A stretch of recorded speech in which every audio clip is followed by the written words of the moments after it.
Hello everyone, it's Yogi here. I hope you're well.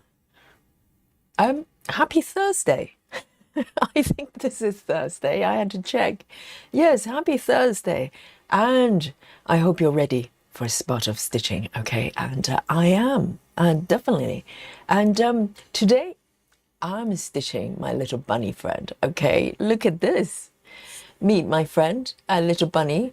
I haven't given my little bunny a name just yet, but it was previously known as a storm chasing little bunny, chasing snowstorms away and bring people peace, all our stitchers all over the world, okay? But as we're now transitioning to the spring, I think this is going to be our spring bunny, not spring chicken, but spring bunny. How's that? So this is our bunny companion for the stream here. And it's adorable, isn't it? If you haven't seen this mock-up, the full piece, let me show you. And oh my goodness. So this is it. And this is a little bunny. I'm really dressed up really well in a cake shop and with a bunny lady as well, the bakery lady. And it's just a store full of delicious goodies. And I think it's got a hint of Christmas as well. I'm looking at the decoration. It does, suspiciously looking a little bit Christmassy. But I think this this piece is for all seasons, okay? And I started this piece. Quite a lot of you have been following the channel, so you know. I started this piece as a way to show support for our US friends and maybe Canada as well, going through snowstorms, really extreme weather conditions. And I stitched this piece 3 days in a row. It's almost never happened before with this channel. I swap, projects every day, but in order to show our support to our friends here.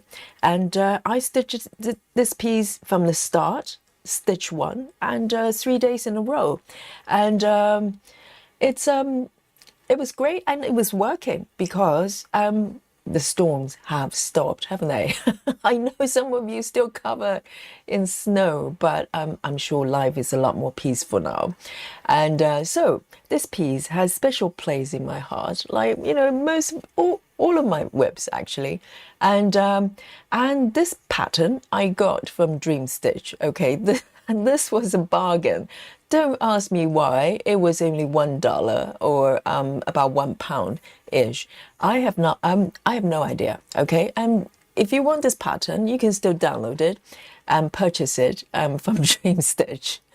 And it's really well charted and really lovely. And let me show you my process, my progress here. And so this is a portrait piece and it's not super big. Let me double check the size here. So it's 220 by 296. So it's about 200 by 300-ish. And so it's a lot smaller piece comparing to other pieces, most pieces I have. And but it's by no means less spectacular, okay? So let me show you my progress, our stats here. So currently I'm just over 5.5. I'm very pleased with that. Yes, this is a smaller piece, but 5.5 is pretty good considering I only started it in the beginning of the year. I think it's probably February sometime, something like that. And this piece contains 50 colors, okay? And you don't need tons and tons of color. You don't need 240 colors to make a beautiful piece. And 50 is more than sufficient for a well-charted piece. And I'm going to start the sprint here, okay? This is part of our stream here. I start the clock and it's going to capture all the stitches I'm going to make today. At the end of every stream, I share the number with you, okay? Every day is a shocker. Every day is a surprise. I have no idea how many stitches I'm going to do, okay? So let's come back here. And I want to say hello to all of you. Welcome And Thursday, the great thing about Thursday is the following day is Friday for most places. And you know, it's wonderful. It's weekend, isn't it, for most people? For yoga teacher, I actually, things get busier, but that's just me. For most of you, it's time to start to wind down for a week and do relaxing things and maybe stitch more as well. So let's have a look. We have Rajao here. Rajao says, hello, everyone. Happy stitching Thursday. Happy stitching Thursday to you, Rajao, and every day as well. And Sarah is here as well. Great to see you, Sarah. Says, hello, everyone. Happy to stitching with you today indeed, and great to see you, Sarah. And Sal's stitching as well, wonderful. And Sal says, hi everyone, happy Thursday. Oh, Sal has started gridding. Yes, yesterday we talked about gridding, weren't we? And I was so shocked to realize quite a few stitchers, particularly seasoned stitchers, they were never taught to grid. Can you imagine? And all us baby stitchers, trying to grid, try to grid everything. And but for a lot of stitchers, it's kind of a, not really a thing. So I'm learning new things every day.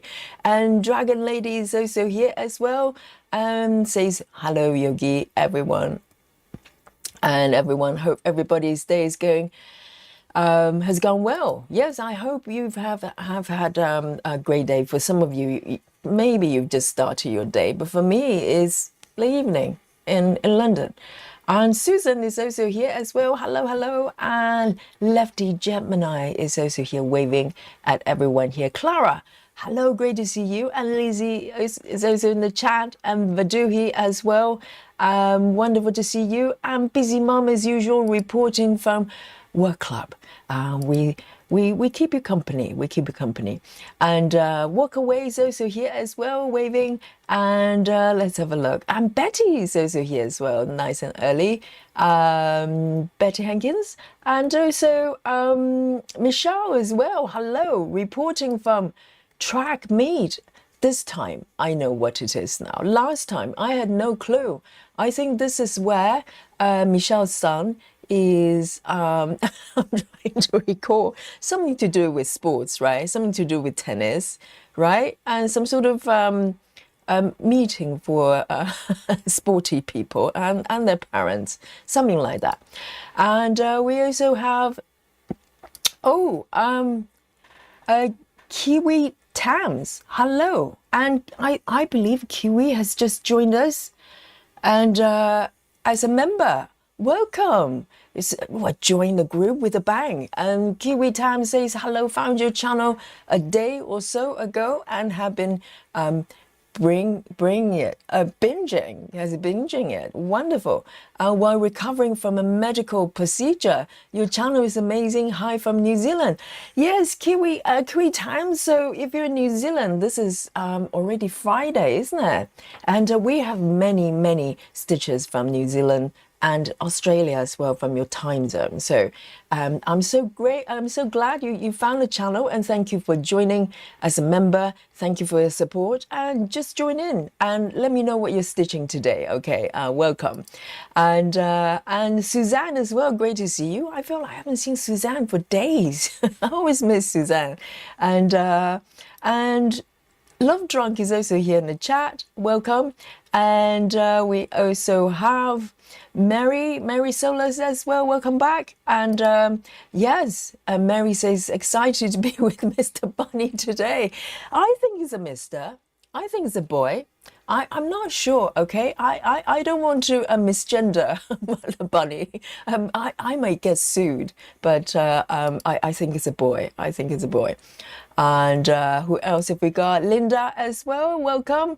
And Bobbin with Brittany is also here. And our new friend, and Rachel Morton as well. Hello, hello. Oh, guys, welcome. And I cannot wait to stitch, okay? Yesterday I stitched Maggie. I really enjoyed it. But today I'm ready for a little bit of a bunny action. And I love to know what you're working on today. So this piece I'm working on, this is a 25 count fabric, pre-gridded. You can see there's a little bit of gridding going on there, but you may notice that the gridding is a little bit fadey, and that's because this is a spare piece of fabric from another project of mine that's pre-gridded, and I gave it a wash just to freshen up the fabric a little bit, okay, because after a couple of years of handling, and sometimes it needs a little bit of refreshing. So as I wash the fabric quite gently, the gridding kind of faded a little bit, which I don't mind at all, because I sometimes find pre-gridded fabric a little bit confusing because it's starting, on the stitch rather than in between. So this actually helps me. So 25 count fabric, and I'm stitching this piece. I'm actually stitching with CXC, not DMC, and I love the texture of CXC. If you've been following the channel and following me for a while, you know I'm a big fan of CXC. And single strand is also, it's a different feedback. I love double strand with CXC as well, but single strand, it just feels really good. You should give it a try if you can get hold of CXC. It's a great thread to stitch with. So this is what's happening here. And so I started from the center. You probably noticed I had to get to the bunny first, and then gradually moving outwards. So I'm very happy with the progress. And today I'm going to focus on this little ear here. I'd like to complete it a little bit more because it's about time, isn't it? And then, of course, a little scarf here and this gorgeous, cute little suit here, stripy suit. Everything about this piece I love. And I'll probably need to be a little bit patient when I get to stitch the walls, because the walls are slightly within the air stitching, sort of territory, but a little bit at a time. I'll come up with a strategy, by the time I get there. So I'm gonna pick my first color, okay, and you let me know what you're working on. I'd love to know. Right. Let me pick the first color. So in terms of stitching method, I've been stitching this piece with no parking and mini cross country. Quite short distance actually, and it's been working really well. So I'm gonna keep going. So the first color, I'm gonna pick something that's a little bit stronger in color, okay? And that is 311, 311. Very happy with that. It's a blue. 311, 311. It's a very nice kind of royal blue. Let me just zoom out a little bit. So I've got my needle board on the right side for single strand stitching, just for CXC, and my organizer.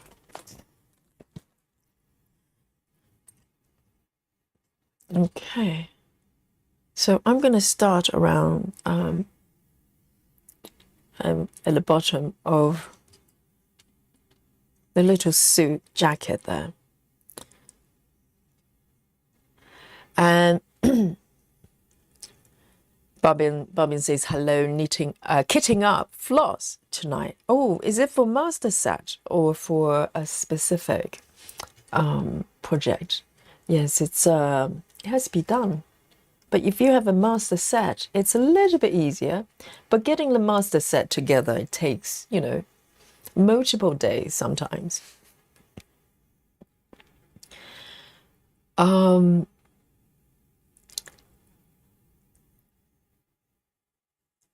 Here we go. Let me find my spot here. I have not stitched this piece for maybe close to 2 weeks, something like that. I kept thinking about coming back, but always something else kind of took over. So I'm very, very excited to be back here.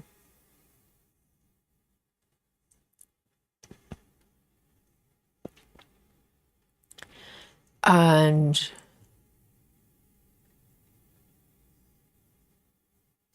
Oh, Betty Hankins says, I'm here in time today because YouTube, for a change, send me the notification. Betty, you know, yes, I know it's a little bit of hit and miss, but Betty should know by now. We normally start around the same time. Today, 15 minutes, a little bit later, but within, you know, give and take half an hour around this time every day. So you can always have a little look at the channel page. I normally put out the schedule stream at least an hour before. So, you know, and you can always find Yogi here around this time anyway. So, oh, this feels really good. And so quite possibly, hang on, let me just, sorry, my throat is playing up again, normally around this time. And so today might be the last time for a little while, for about a week, I'm going to be stitching fabric count that is 25 or above, because if you don't know already, from Saturday, instead of Amy Stewart Day, we're going to replace it and we're going to launch the 14 count retreat week, okay? And I'm going to be stitching 14 count projects throughout the entire week until the next Amy Stewart South. And it could still be Amy Stewart South for you if you're stitching 14 count Amy Stewart piece, right? That could happen. But the goal is to celebrate. Let me just double check. Am I even correct where I am? I don't think I am. Hang on. 1, 2, oh dear. I knew it. I knew it. Things just look suspicious. And so it's to celebrate lower fabric count, because a lot of stitchers, we have new stitchers joining us every day, and sometimes they're kind of thinking that in order to stitch full coverage, you have to go way up with fabric count. You know, you have to go, you know, 22, 25, 28, etc. It's not true.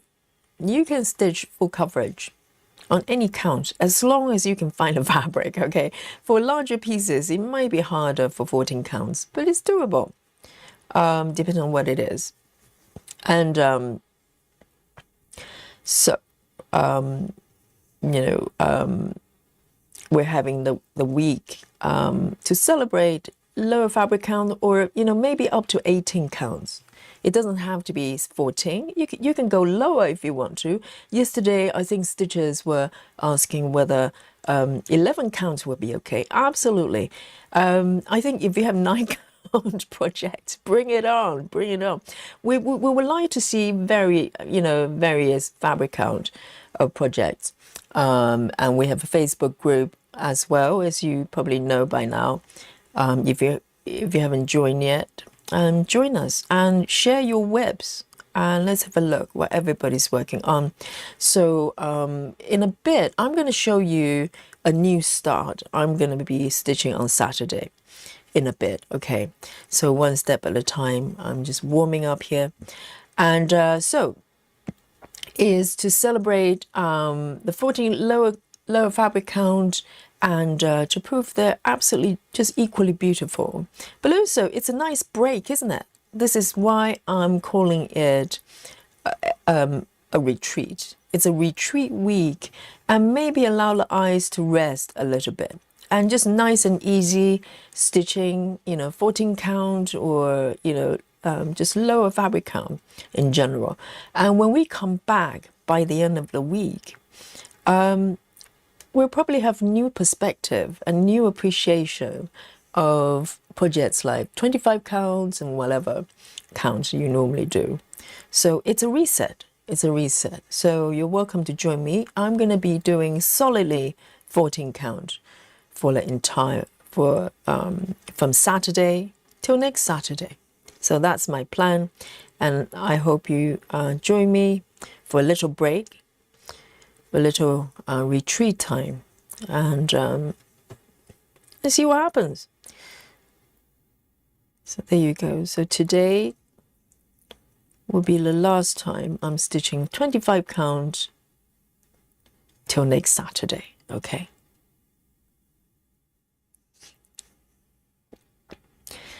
And Kiwi Tam says, I'm working on a pattern I haven't touched in 5 years called chickens knitting.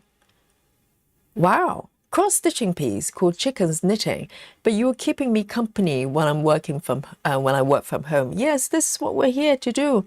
I mean, you know, when we're streaming, the stitchers are doing various things. A lot of us, you know, are stitching together, of course, but also, you know, life happens when we're stitching. So sometimes you have to do live things, and but you can always keep the stream on. You can listen to the stream, watch the stream, etc., watch the replay. So this is what we're here for, to share this wonderful hobby, and also just hang out, you know. And we learn so much from each other every day, no exception. And this 5x5 gridding is so nice. I know I keep saying that. If you have not tried it, try it. I think you can do that with Pattern Keeper as well. You don't need Saga to do that. Even though Pattern Keeper, I think you can do. Can someone confirm that? I think with Pattern Keeper you can grid, instead of 10x10, you can do 5x5. So you have that additional, oh, I need to turn it on my app as well. That helps. 1.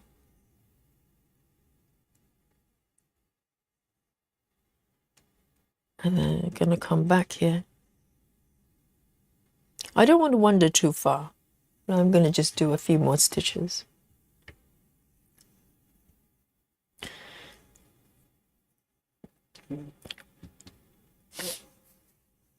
And Susan is doing 9 p.m. again. Yes, wonderful. And that piece would be perfect for the 14 count retreat. Bobbin says, I'm planning a new start for 14 count retreat. How many threads for 4 cross, 2 or 3?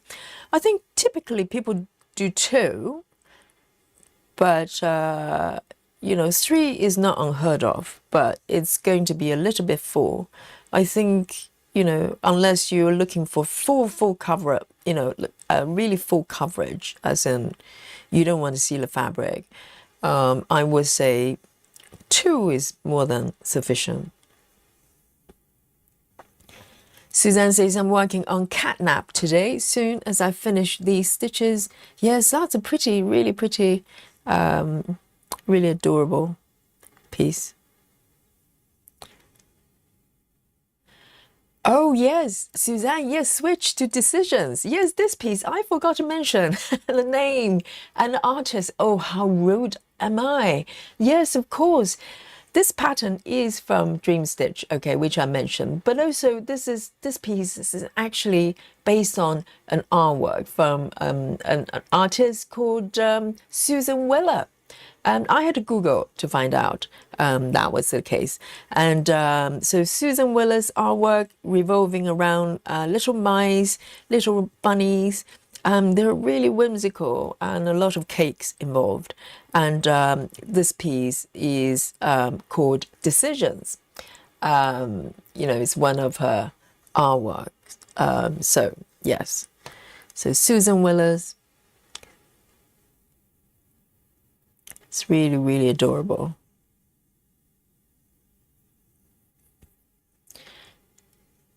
And yes, Suzanne, join me with the bunny stitching. I think I'm going to just go a few more stitches. I don't want to wander too far, as I said. Maybe just 1 more. That's it. If I start to wander too far, then counting stitches just gets a little bit trickier for me. And I think I've been doing quite well with very short distance cross country with this one, so I'm sticking with it.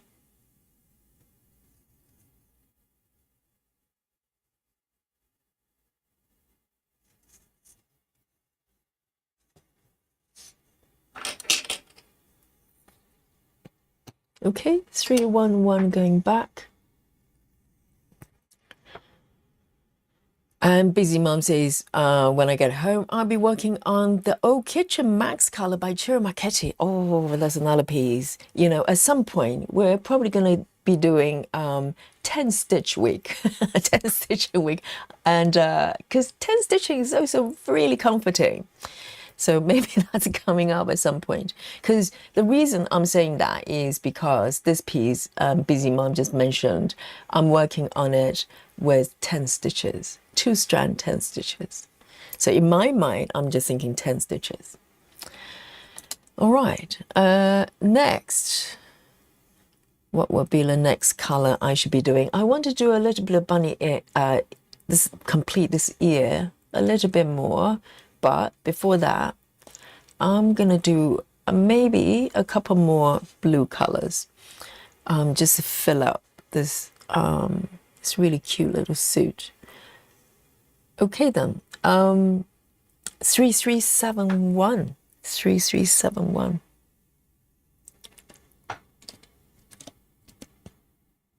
So this one is actually brown, interesting. Brown in the middle of blue.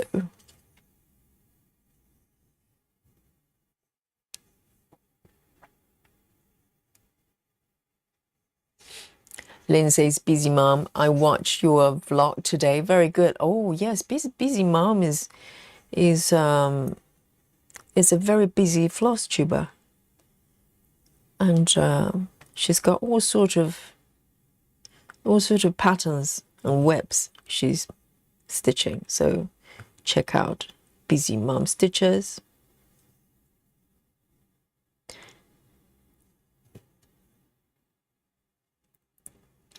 And Walk Away says, Yogi, is that a scarf your bunny is wearing? A striped bag thrown over his shoulder. The red and white stripes I'm plugging away on the fairy kiss. Interesting observation. Let's have a look. Let's examine the situation. That looks like a scarf to me. But you're quite right. That could be a little bag, like a burglar's bag. Like when you're about to burgle someone, you know, in a cartoon, if you're a burglar, you're always carrying a stripy bag. That could be a bag, actually. That's a very good point. That's a very good point. I think maybe we need to look at the original artwork, which I haven't got, but that might help. But that could be a scarf, but that could be a bag as well, because the position of them, little bunny's hand could be holding on to the straps. Can't it? Yes, that's an interesting observation. It's possible. It's possible. Inconclusive so far. And Walk Away is working on Fairy Kiss. Very beautiful piece. And Dragon Lady says still stitching on Maggie, but have prepped Classic Geisha for the 14-count week stitch. Oh, interesting. Is that the one you were doing before, or is it a different piece? Because you started one with, I think it was like a, I don't know whether it's a geisha, I have no idea. But a Japanese lady, like an ancient, like a period costumed. Yes. That'd be wonderful to see what you're going to be working on for the 14-count retreat. I'm really looking forward to it, because I'm curious to find out, after 1 week stitching just 14 counts, what's going to happen when I come back to 25 and 28? I'd like to know. I'm curious. All right, 3371. 3371 is nice research, isn't it? And, oh, remind me, chat. I have a strange story to share with you. Okay, but I'm gonna forget if you don't remind me. I'm gonna share this rather strange story with you that happened today. And so someone please give me a buzz in about 20 minutes time or something. Yes, I just want to warm up with the stitches right now. And Nerdy Rosa says, good evening, I'm gaming tonight. Too tired to stitch, what are you gaming? What games do you play? We have a lot of gamers here, you know. I'm one of them. Yes, you can do gaming. You can do whatever you want. Just hang out. And Heather House says, greeting friends. Happy Thursday. Heather, great to see you. All right, I'm going to do one more here before I move on to the little bunny ear. 844. 844.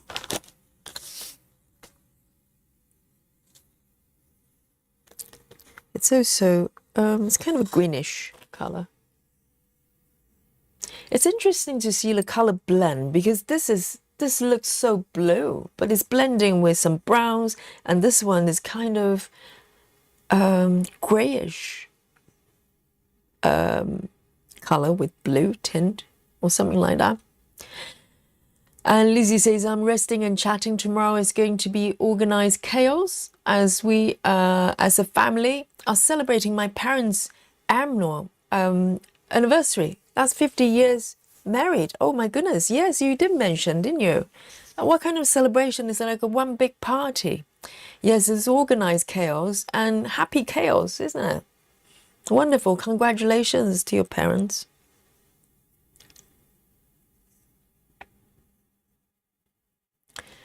Yes, Lizzie, 18 counts as well. Because, you know, I think up to 18, I consider them as kind of lower count fabric.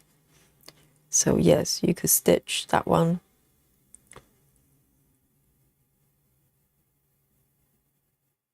Babin says Markup XP can custom grid size to 5 by 5. Yes, that's very handy. Great to hear that. I mean, a markup app should have that flexibility, shouldn't they? Because not every stitches kind of work the same way.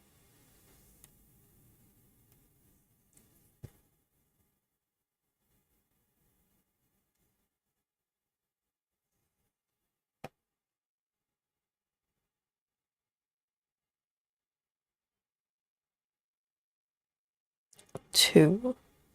Hang on. Am I in the right spot? I don't think I am. Where am I? No, that is not even a right spot. That bit is here. This bit. This is very puzzling. Where am I exactly? This is Twilight Zone. I think I have a few stitches that have been done but not marked. That's why. Okay, that's why it's confusing. Those have been done.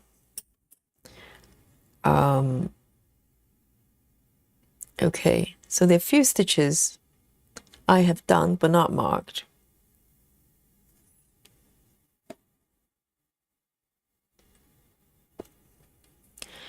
Alison Rennie is here, says, evening everyone, feeling rubbish today, choked with cold. Oh no, Alison.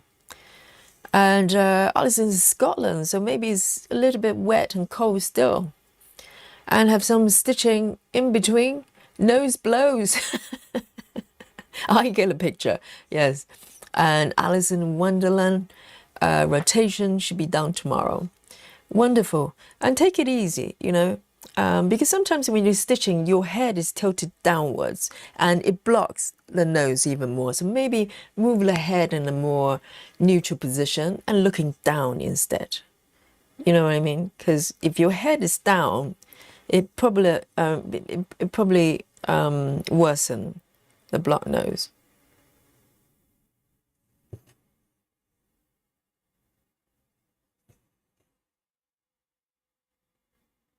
And I hope you get better soon. Speedy recovery. Having cold is boring, no fun.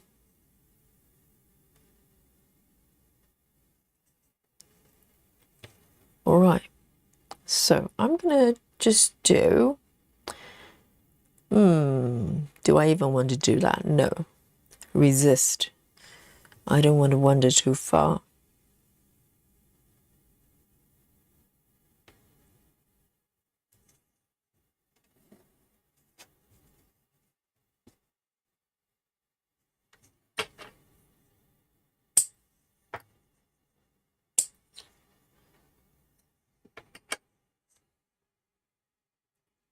All right, 844.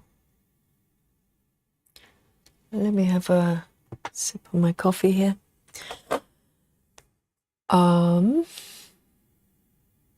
Heather House says, I'm knitting socks today. Hubby wears them out too fast.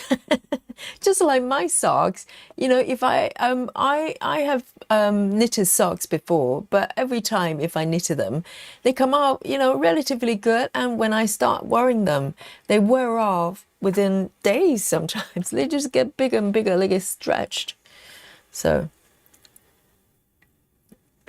Nick and Tina, hello, says, hi everyone, I would love to learn 10 stitch. And most of my kids are 14 count, so I'm excited. Wonderful. Yes, and also 14 count. You could do 10 as well. Maybe some of you actually doing that. 14 count with 10, I think you probably need to do 3 strands. Or would you go 4? Because if the coverage are 4 threads for full cross, right? Would you go up to 4 strands? I don't know. I've never done tent for 14 count. Yes, that sounds really exciting. It's exciting to do new things, isn't it, Tina? Just try things out. Because sometimes we're stuck with certain notion and kind of presume a lot of things, and maybe we just decide we don't like it before we even get to try it. So it's nice to try if you don't normally do 14 counts, and let's have fun together. 823, 823.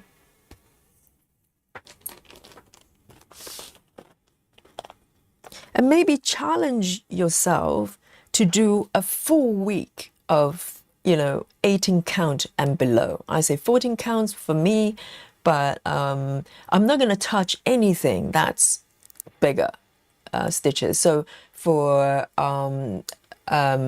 Maggie's sale next week, you're free to do Maggie, but I think next week I'm going to stick with 14 count as well for Wednesday, you know, because my Maggie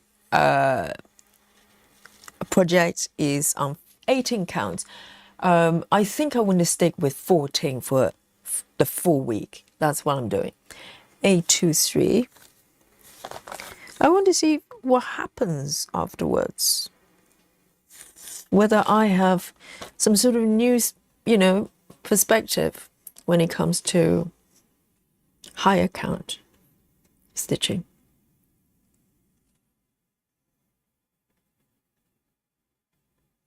Walk away says burglar bunny. Oh, sorry. I know I'm probably slightly behind the chat there. Yes, burglar bunny, because all the cartoon burglars, they always carry a bag that's stripy, isn't it? So, Susan says, I think it's a scarf. He's got basket for his shopping. That is quite true. That is quite true. This is like detective work. It's like, yes. Or maybe both. Maybe the little, you know, shoulder bag the stripy bag is for iPhones and personal belongings. And then the basket is for cakes. That's possible too. Or maybe it's a scarf. I have no idea. Hi, Cassie. Cassie says hi. We're waiting for some severe storms. Really, Cassie? Where are you in the world? No home address. No home address. Just roughly where you are, which part of the world you are. So you've got severe storms coming. It's okay. We have the bunny here, okay? Our bunny has chased away many storms. This is what a bunny does, okay? Now the bunny's doubled up as the spring bunny, but still, the storm chasing ability is still there. The superpower. So you're going to be just fine.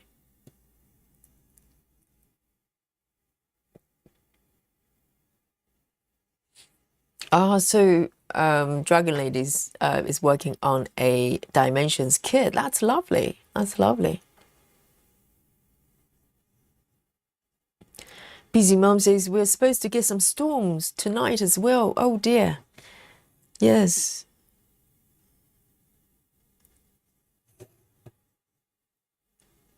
It's technically spring, but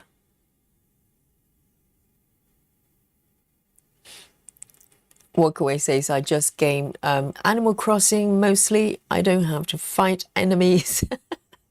And then just overgrown flowers. Yes, because even, you know, even though Stardew Valley is classified as a cozy game as well, but you do have to fight. Well, you don't have to, but there's an element of battle as well. Whereas Animal Crossing, well, you have to fight spiders sometimes. Remember the spiders when you go to Spider Island. And other than that, no, you do not fight. It's a very peaceful game. And cockroaches, you know, if you don't go back to your game for a while, your house is infested by cockroaches. Lynn says, Yogi, shout out, Cynthia, hope you're doing okay. Yes, Cynthia, hope you're good today.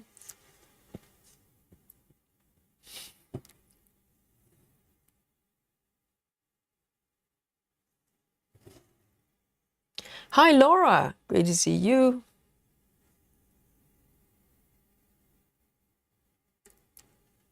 And Dragon Lady is cooking. Oh. Sounds delicious. Tomato sauce.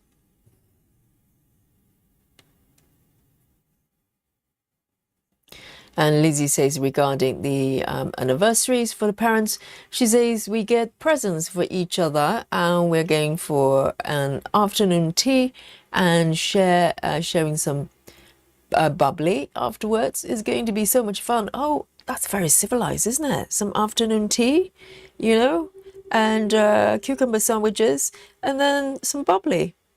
Very nice. It's going to be a great day, I'm sure. And every day should be like that, shouldn't it?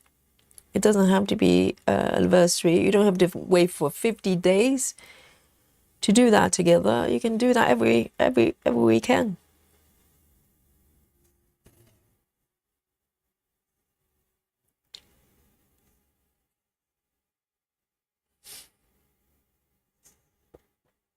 Hello, Maria.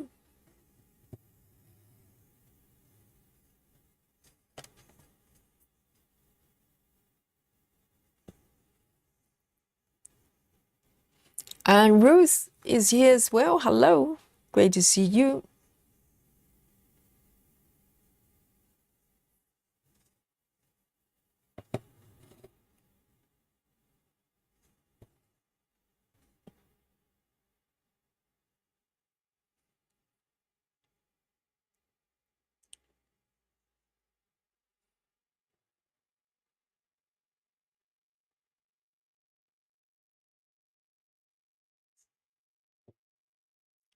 And oh, I love it, Michelle. Michelle says you could call a bunny fair weather.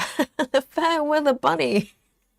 Exactly. Literally, okay? Literally. I love it.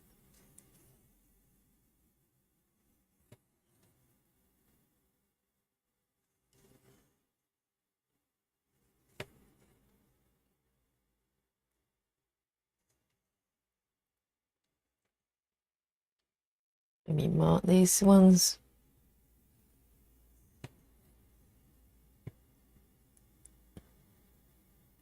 One, two, three.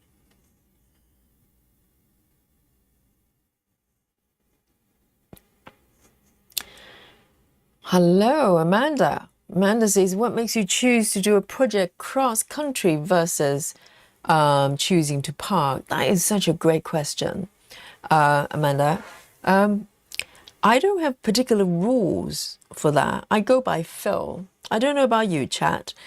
So, when you start a new project or at any stage of a project, it doesn't have to be a start. What makes you choose a certain way of stitching? I think for me,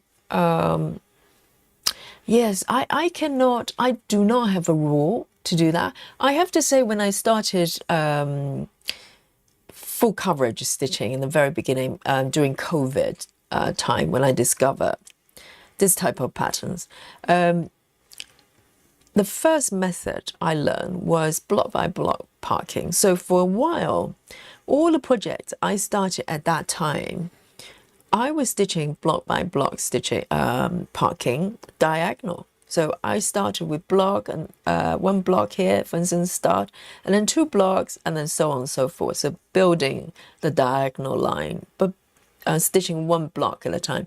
And at that time, it was more of a practicality consideration because I was just learning full coverage stitching and dealing with confetti and stuff like that. And the best method that I knew how to do was block by block parking. But after later, I learned how to cross country as well. I actually learned cross country afterwards, and then started doing that as well. So yeah, I think the best way I can put it is, if it feels right, if it flows, I will keep doing it. Otherwise, I try to change up my method. So if instinctively I feel like I want to park, I park for a little bit and see how it goes. If it doesn't flow, I change. But yeah, that's I do not have, hard and fast rules.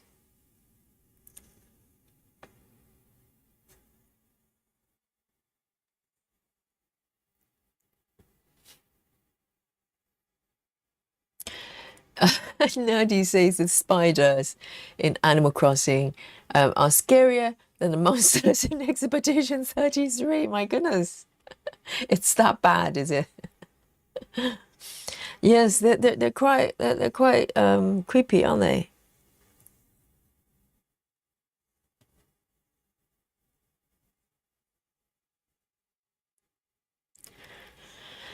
And Amanda says, started dimensions, gold, rocky point, and artisy Christmas angel today. Two new start today, Amanda.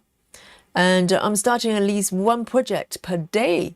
The next week just just made turning 50 more fun. Guys, Amanda is perfect for this group, isn't it? Amanda, so this coming week from today, is it? You're starting one a day, but today you started two already. Yes, that's a great way to move forward. We love it. We love new starts, and we don't mind having 200 webs. This is just that kind of group, We're just enjoying the stitches, and that's it. That's the only thing we care about. Wonderful. I love to see your whips. And then I think I've lost my spot. Where am I? Why am I here? Oh, here. All right. There.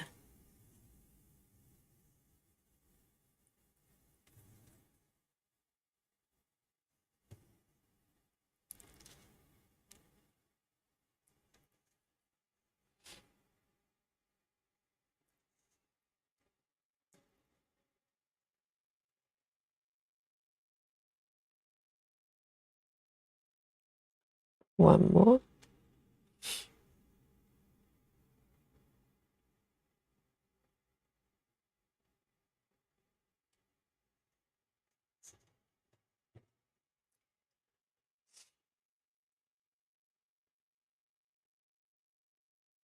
And Nerdy says, how do you guys keep track of all your webs? That's a question for the chat.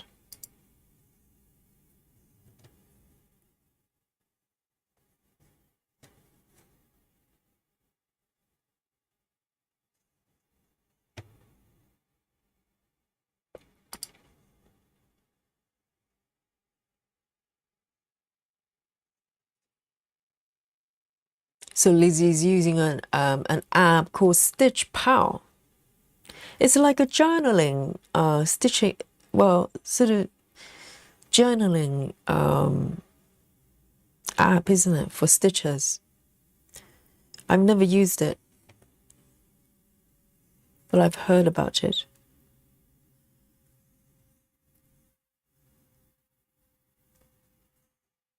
Okay, I'm gonna move over to the left.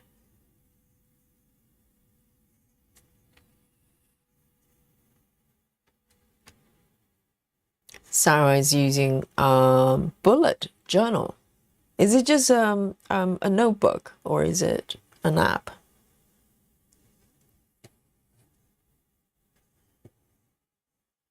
I'm always really mesmerized by stitchers. They're super organized. They track their stitch counts, monthly stitch counts, daily stitch counts, and they have notebooks.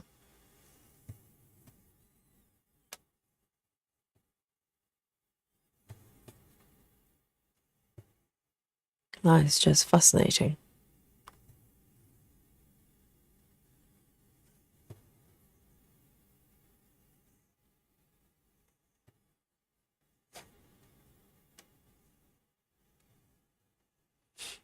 Sarah says, I also use a spreadsheet. You know, that reminds me, Sarah, because you've been with the channel from the very beginning, and I don't know whether you remember, there was one stitcher, I can't remember the name now. She actually created her own spreadsheet template, which looks super complex. You would have thought it was tracking some sort of NASA project or something like that. You can capture all sorts of stats, and it does calculation with the spreadsheets. I was so stunned by the fact that there's so much, you know, dedication into tracking projects. I had no idea. I still remember.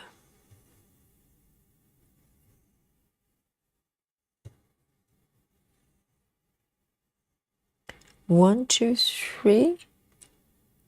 1, 2. 1, 2. Hang on a second. Why does it look like that? Okay, 1, 2, 3.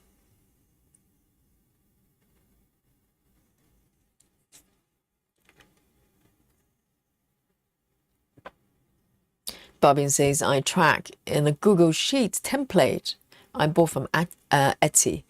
Yes, they're kind of templates you can buy as well, pre-designed, and you just put in the numbers.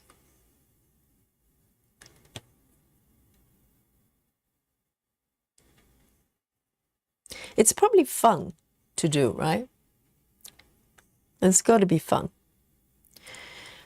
But the thing is, for me, I'm not even that organized with work. There's no chance I'd be so organized with the hobby.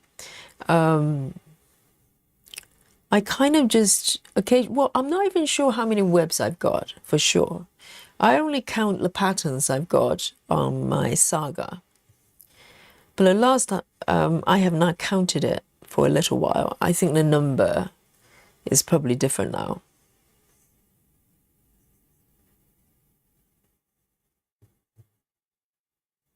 but that's it. I do not track stitches other than the daily ones that I share with you, but I don't add them up, you know, for monthly number or anything like that. I just stitch.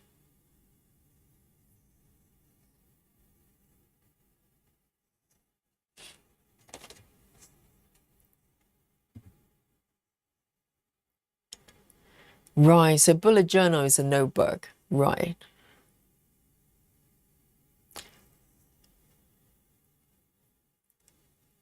And Lizzie says, I love Stitch Pal. You keep a steady stream of photographic proof of the progress of your work.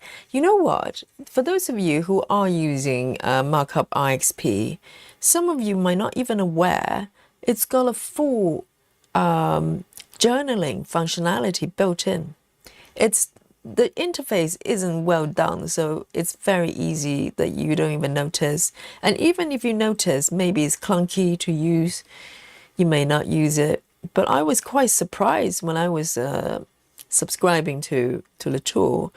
It's got a full journaling, and you can capture photos, you know, and following the calendar dates.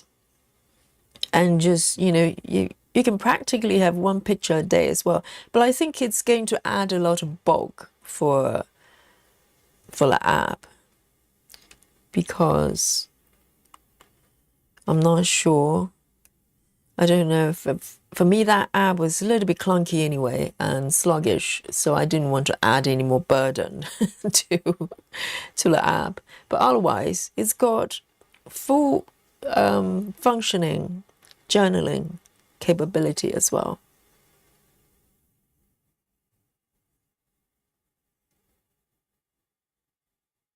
One, two, three, four, five. 1, 2, 3, 4.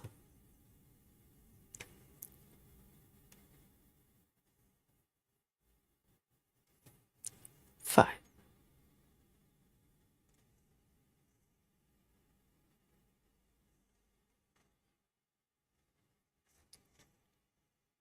Hi, Rose. Great to see you.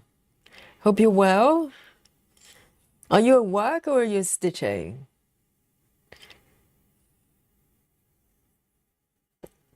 Sarah says, I print my monthly photos for each project and put them in an album. That's nice.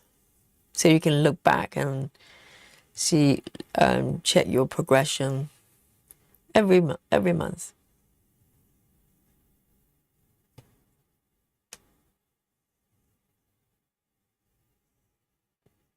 Oh, so organized.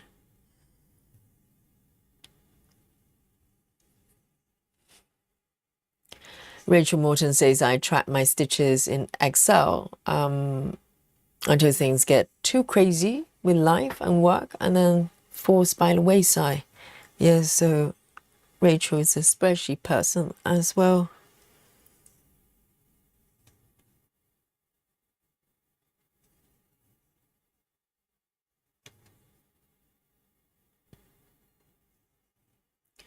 I think a lot of times if I stitch sort of by myself when I'm not streaming, I don't even check my stitch count because I just, it's kind of not in the forefront of my mind.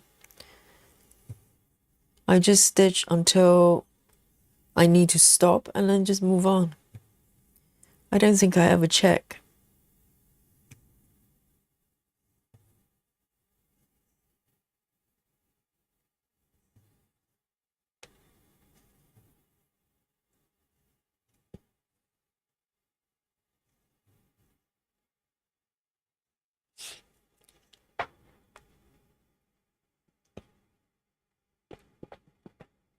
Nerdy says, I've been using Notion for tracking for a while, but I found it cumbersome. So I actually end up creating an app to track projects and patterns. Nerdy? You're not kidding when you're with your name, are you? You created an app to track projects and patterns. Is is it published for download? Or is it just for your own use? Remarkable. I love it.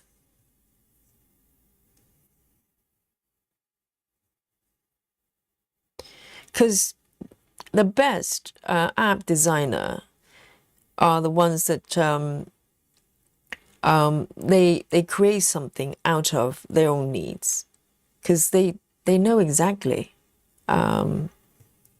what is required for an app, because they're the end users.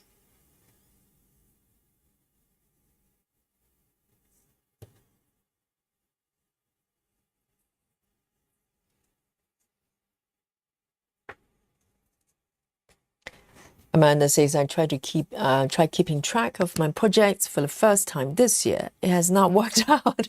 I don't track stitches at all. Same here, Amanda. Even if I have an app that's capable of doing that, I just forget to do it. It's just not how my brain works. The only thing I track is my the classes I teach, and I have to do that for invoice purposes, and also to keep track on how many classes I do. But other than that, I don't track anything.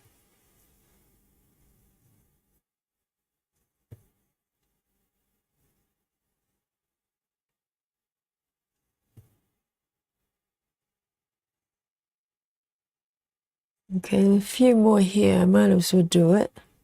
Really enjoy this color.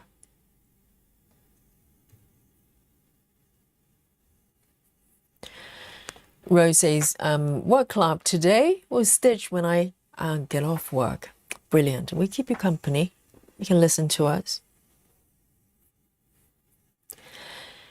And Lynn says, Yogi, Nikki is brilliant at keeping track of her work. She's amazing how much percentage. Yes, I mean, Nikki's notebook, you really have to have a look. I'm speechless. And you can check out Nikki's notebook by going to her channel, Nikki Stitchy. She shows her notebooks on her videos, and she's got probably most neat handwriting that I've seen. My handwriting is atrocious. Okay, so and she handwrite a lot of things, like, you know, monthly, tracking all the projects. For me, if I want to do something like that, I just automatically go to a digital tool to do it. No chance I'm gonna handwrite anything. Yes, so Lynn, you're correct. Nikki's notebook is legendary. It's in the alien realm. Nerdy says, I'm jealous you can drink coffee this late, Yogi. Yes, I know. I'm very lucky. So actually, this is kind of a recent development. Maybe up to a year ago, I actually had a rule of not drinking coffee after 5, thinking that I would get jittery. And I kind of did. But for some reason, for the past year, like now, I'm going to take a sip for you. Okay, Nerdy. So good. And for some reason, I realize I'm actually okay with it. Maybe it probably has something to do with, I don't know, maybe the type of coffee I'm drinking. And I don't drink super strong coffee, but, you know, coffee is coffee.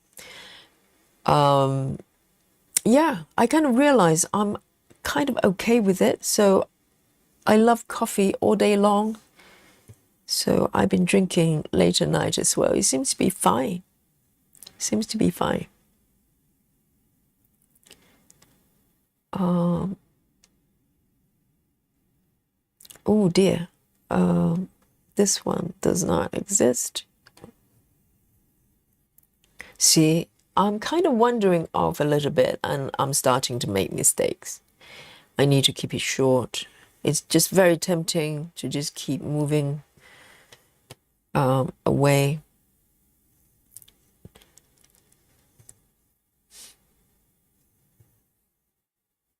Okay, I'm going to just do a couple of them. And then I'm going to stop.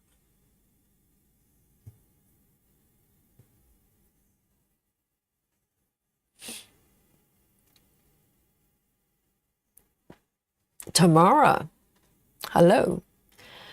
Tamara says, I think I miss your comment. Is this piece on 25 counts, 1/1? Yes. And Tamara says, I'm trying to decide whether to do 10 stitch, 2/1 on 25 count or 1/1 25 count. I'm starting a haze soon. Yes, I think the best way to find out is probably do a little bit of test. If you have already decided you're going to do 25 count, then you can, just maybe just test it on the corner of the fabric there and see which one you like better. I think they both work. 2/1 tent or 1/1 cross, full cross. They both work. The coverage is very similar for 25 counts. But you have to enjoy the stitches, right?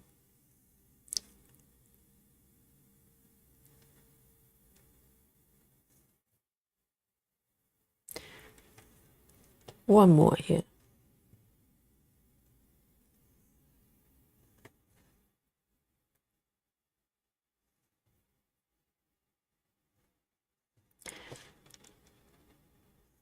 There you go.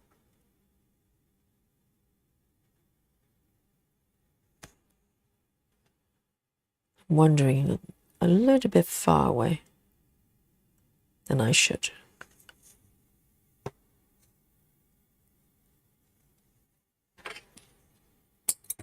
Whoops.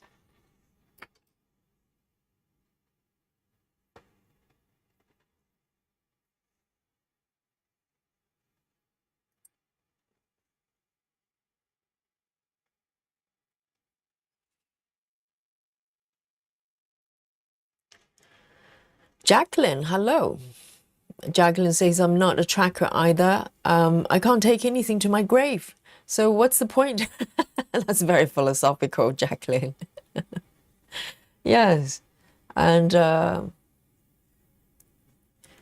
think for a lot of stitchers, that's probably kind of a satisfaction to see what you've done. You can look at tangible numbers or pictures. You can do comparisons. And also it may be a form of kind of, motivating factor, Personally, I'm not motivated by the numbers necessarily. I focus on whether I'm loving the stitching experience. That's more important for me. But every stitcher is different. And I kind of learned that doing this channel. All right, next one. Well, actually, I am going to move on to the bunny ears, actually, because I can just keep doing the blue stitches for a long time because I love the blue. But I want to make a little bit of progress and complete this little ear a little bit more. It's been kind of unfinished for a little while. I want to give the little bunny a proper ear. So I'm going to move up. And let's have a look. What color is it? Okay, well, it's not quite air stitching, but it's quite light. It probably explains why I have not really done it properly, but it's about time. 758, 758, 758. It's quite light beige.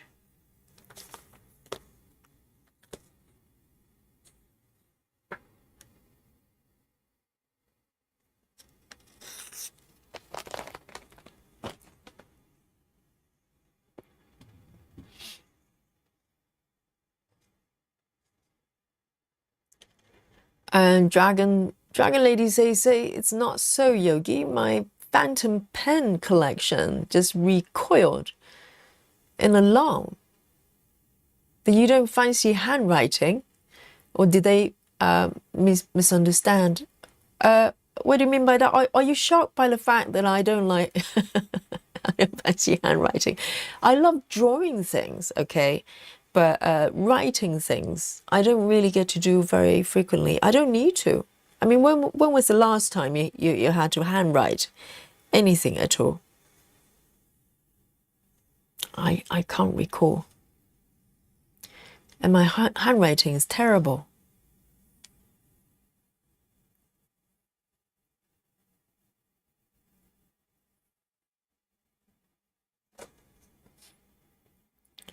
While Dragon Lady is writing with a phantom pen.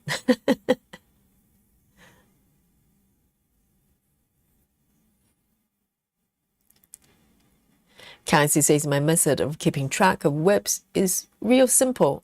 I don't do it. Cassie, you and me both. Because occasionally I'm asked how many whips I've got. That's why I kind of counted it a little bit. But otherwise, I tend not to think about it.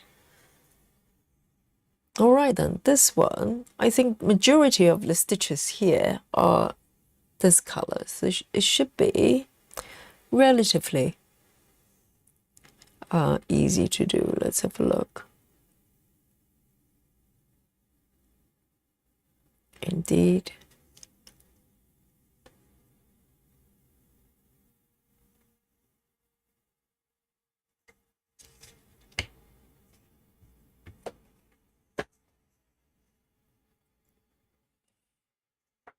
Sarah says I track everything. I write down to my daily habits, routines, and tasks.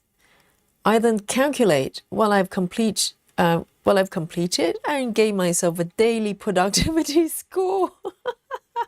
Most days I'm in a 90%. Oh my goodness. Sarah, yes. Yes, I did get the impression that Sarah is very, very organized. And Sarah is scoring herself. Oh dear. That's fantastic.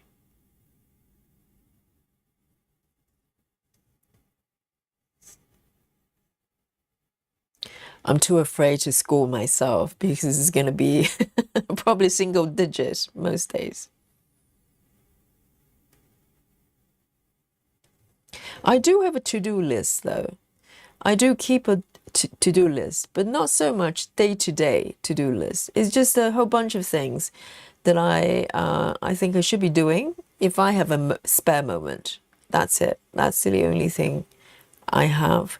So occasionally I thought, well, I've got a spare few hours. Can I do something that's productive? And I'll look up on the list and pick one to do. But that's about it. It doesn't say I have to complete it. Most of the times I probably don't. Yes. Betty Hankins says, I'm taking my biggest project to the grave with me. Yes, I wonder which one that is.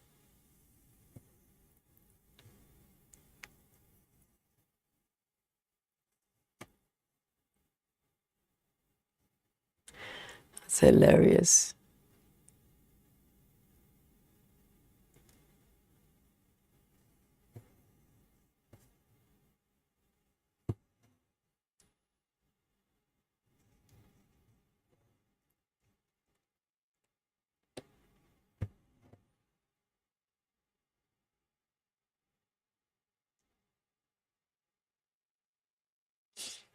Victoria says, lurking today, not feeling great. So doing some adult coloring instead of stitching tonight, but looks great. Thank you so much, Victoria. Yes, adult coloring. I think Sarah is doing it as well.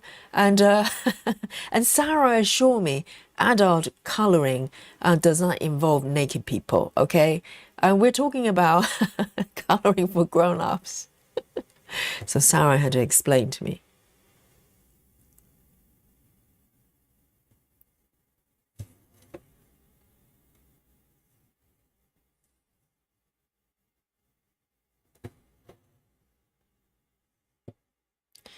Yes, I think you should have, you know, side quest. I have a lot of side quest.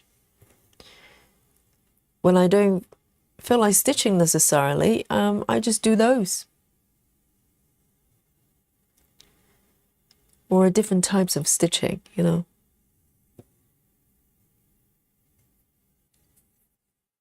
And this Saturday, I'm going to be doing needlepoint. I'll need to find all the material. I have not found all of them yet because I really have not touched them, those projects, for a long time. So I'm pretty sure the yarn I need is in a drawer somewhere. I just need to find them. And I have 3 projects which I'll show at the member stream. And I'm going to pick one and work on that one.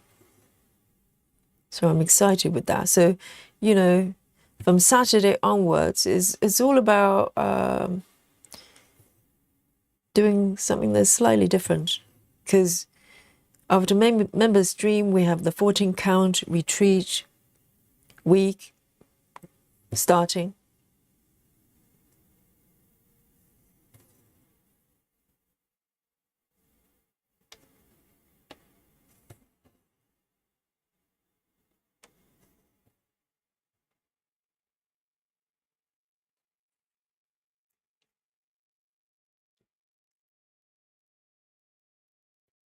Sarah says I write things every day, all day long.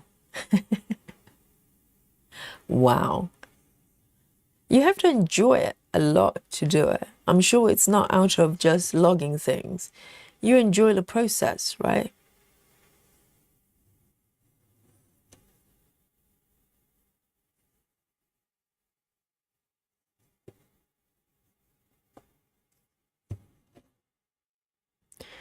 This is not quite air stitching, but close.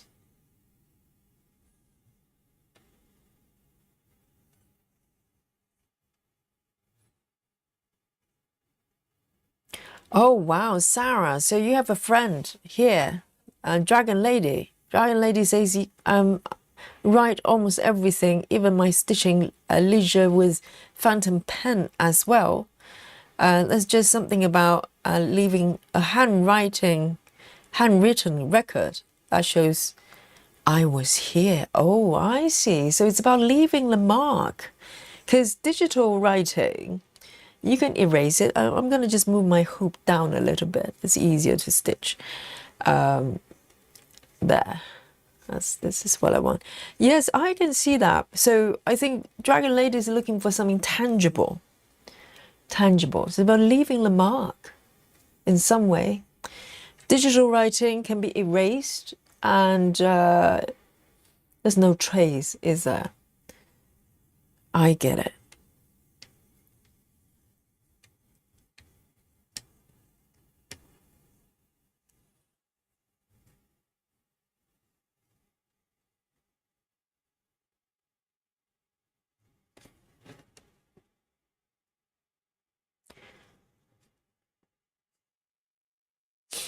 Dragon Lady says it does look like the bake shop is decorated with Christmas, but if you change the ribbons to a pink or turquoise, it should be Easter or spring. Oh, it does have that Christmassy feel to it. But, you know, but if you just have a quick look, you wouldn't necessarily think it's a Christmas piece. I like that. It's a little bit like the winter reading nook as well. If you look at all the elements there, it's very Christmassy. It's got reindeer, it's got snow, it's got wooden cabin. But it's not strictly Christmas.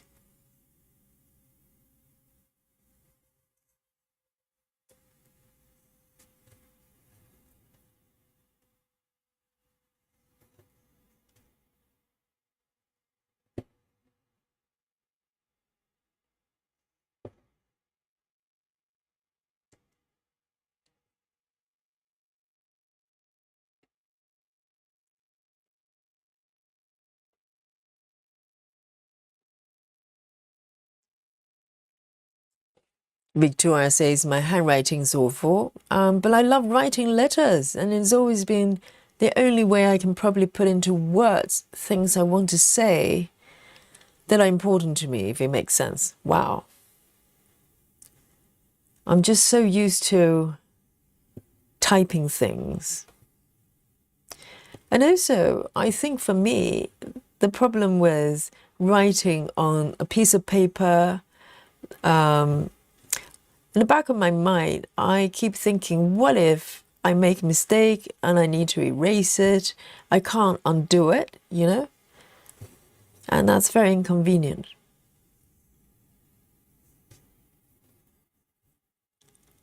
I like to be able to undo things.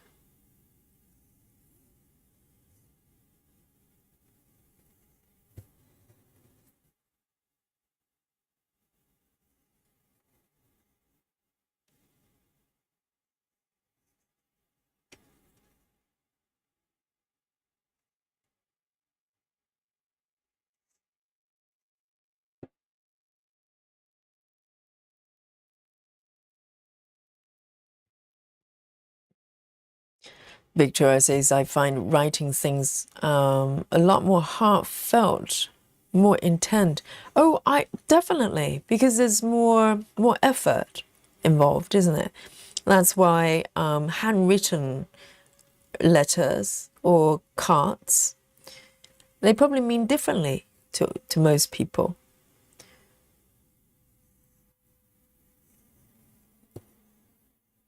Unfortunately, if I want to handwrite anything like a letter, even I can't read it, let alone other people.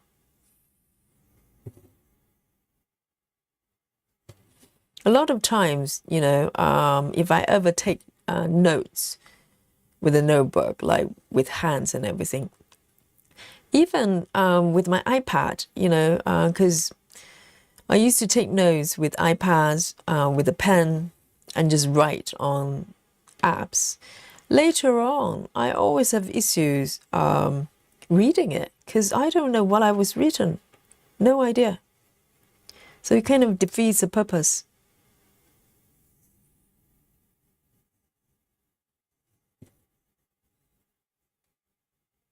I'm just not a note taker, I think.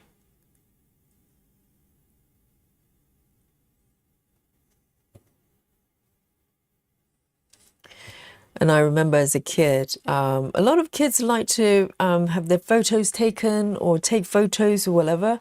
And I was never that interested. And when I was asked why, because in my mind, I always believe that anything that's worth remembering, I would remember. Anything that's I do not remember, it's not worth remembering. That was kind of my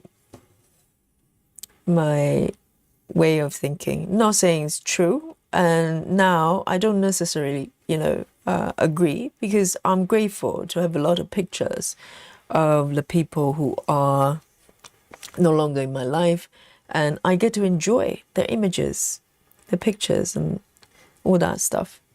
But yeah, I wasn't very into photos. 758.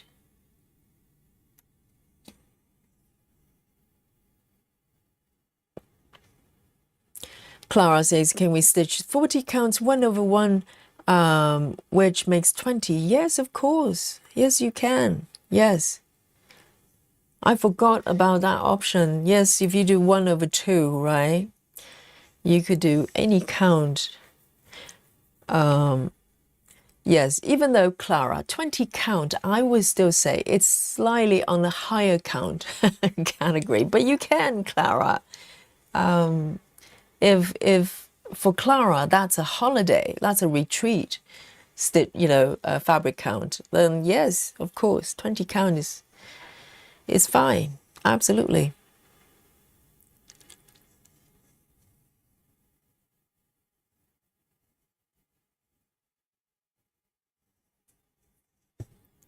That's looking nice. It's filled up a little bit more, and maybe I'm going to do a few stitches here. I think there's one stitch I want to fill in. Okay, 301, 301, 301. Beautiful.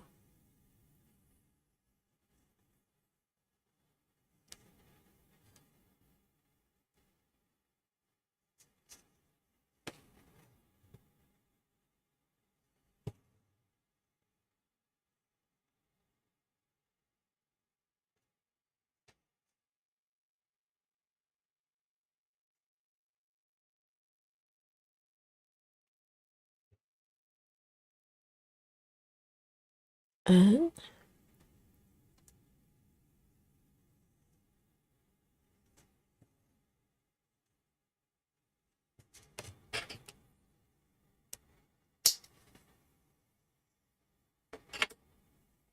it's so cute. Victoria says, oh, okay, so it's a reply to Lizzie. I will not get involved.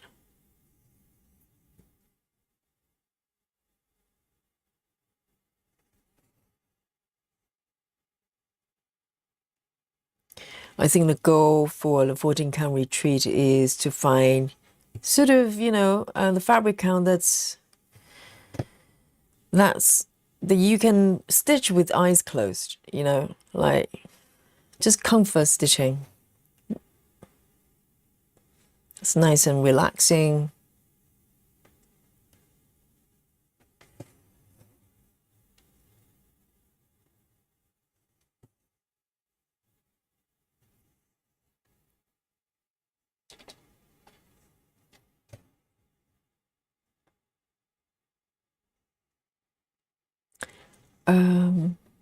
Let me have a look. 2 stitches.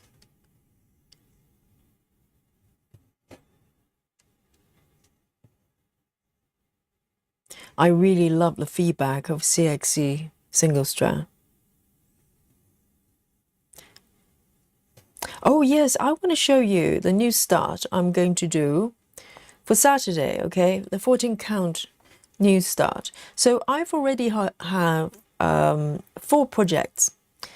The stitching kits I've got that are 14 counts, but I'm adding a new one, and I'm going to start the new one on Saturday. I'm going to show you which one. So yesterday, was it yesterday or day before? Yesterday, yes. We had a look yesterday, but just in case you weren't here yesterday, I want to show you what my new project is.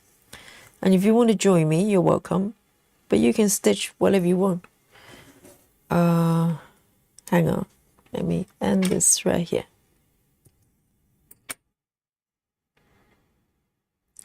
301. 301.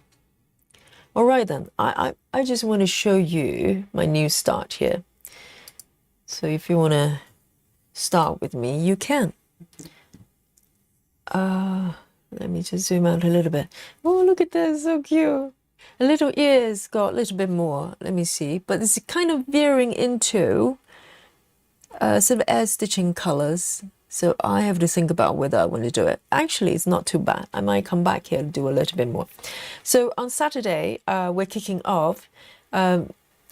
Oh, Susan says, Yogi, what is the story you're going to tell us? Hold that thought, Susan, for me, okay? I need you to remind me. I'm going to share this story with you. But I just want to show you the mock-up of the new project I'm going to be doing on Saturday.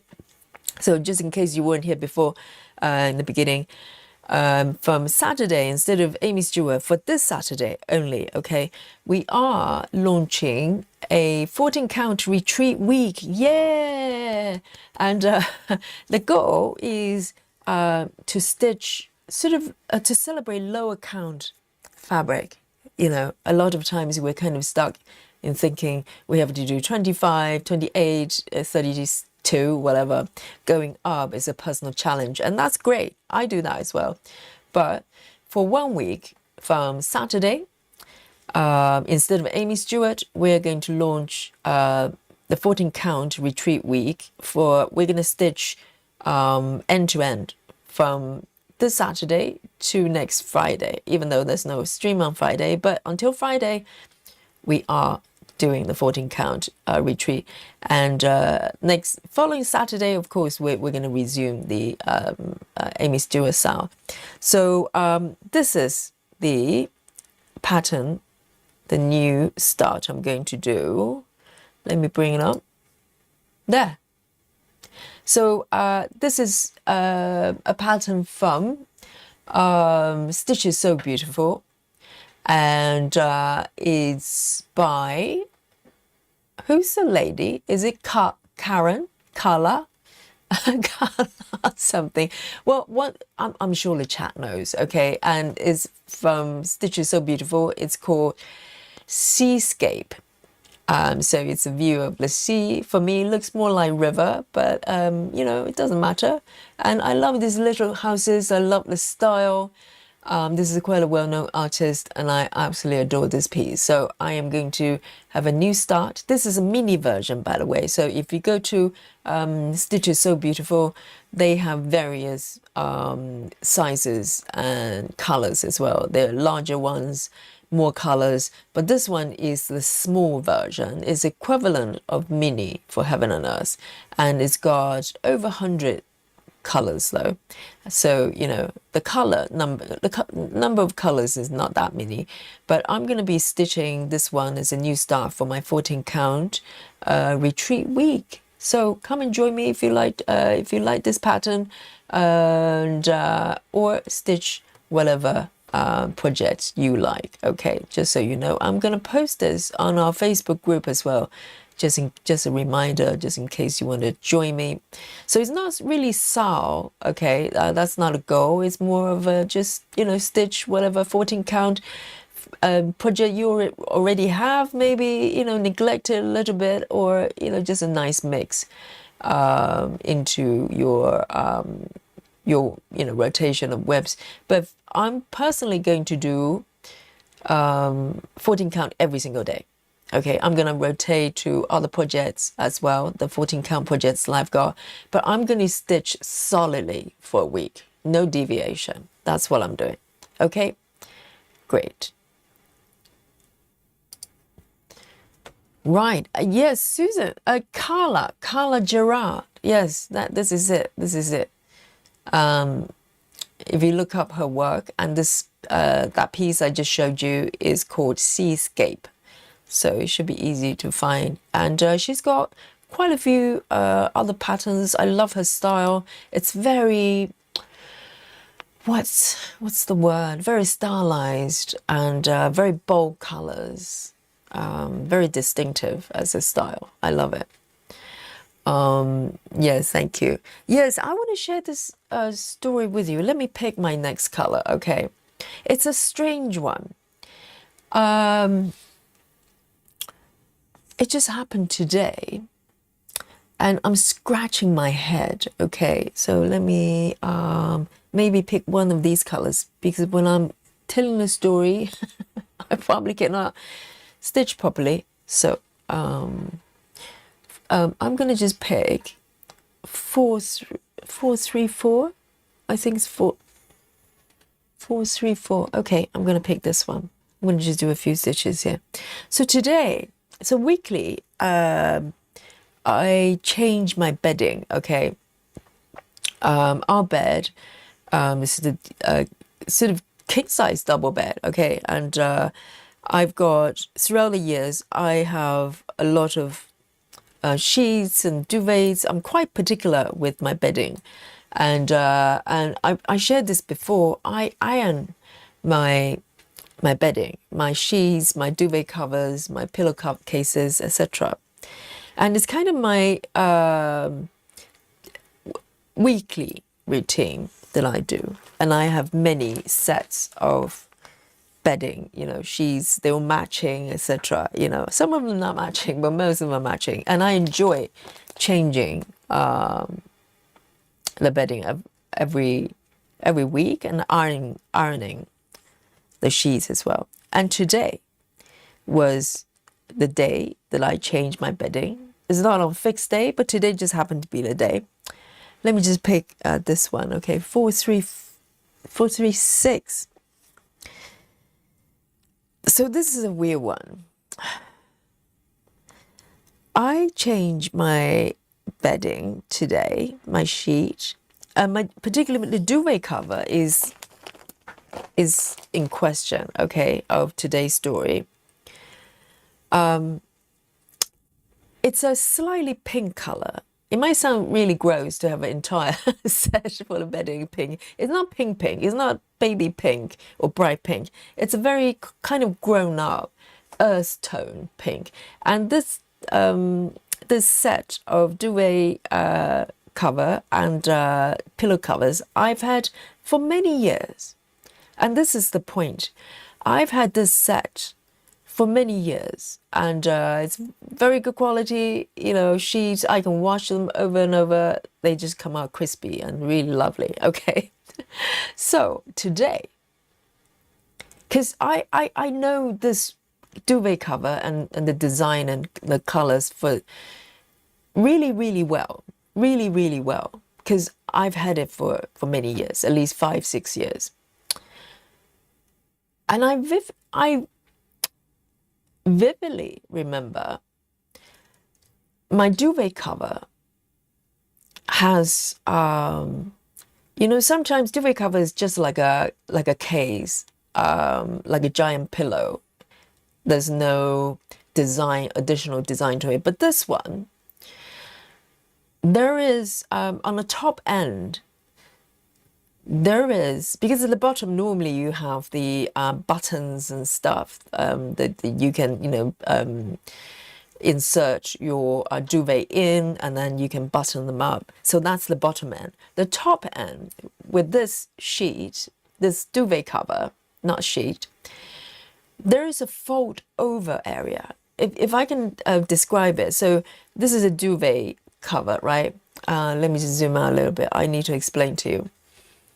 This is a duvet cover, and the bottom you have the open end that you can, you know, you have the buttons, etc. So you know that end is the bottom, facing down at the bottom end of the bed. The top end, there's a kind of fold over area, almost like it's decorative, kind of a slight extra piece of fabric, if you know what I mean, like a little flap, but stitched in with a bit of kind of ribbon. And then there's a little flappy bits, just a little bit. So you know that part is facing toward the top end of your bed. Am I making sense so far? Yeah?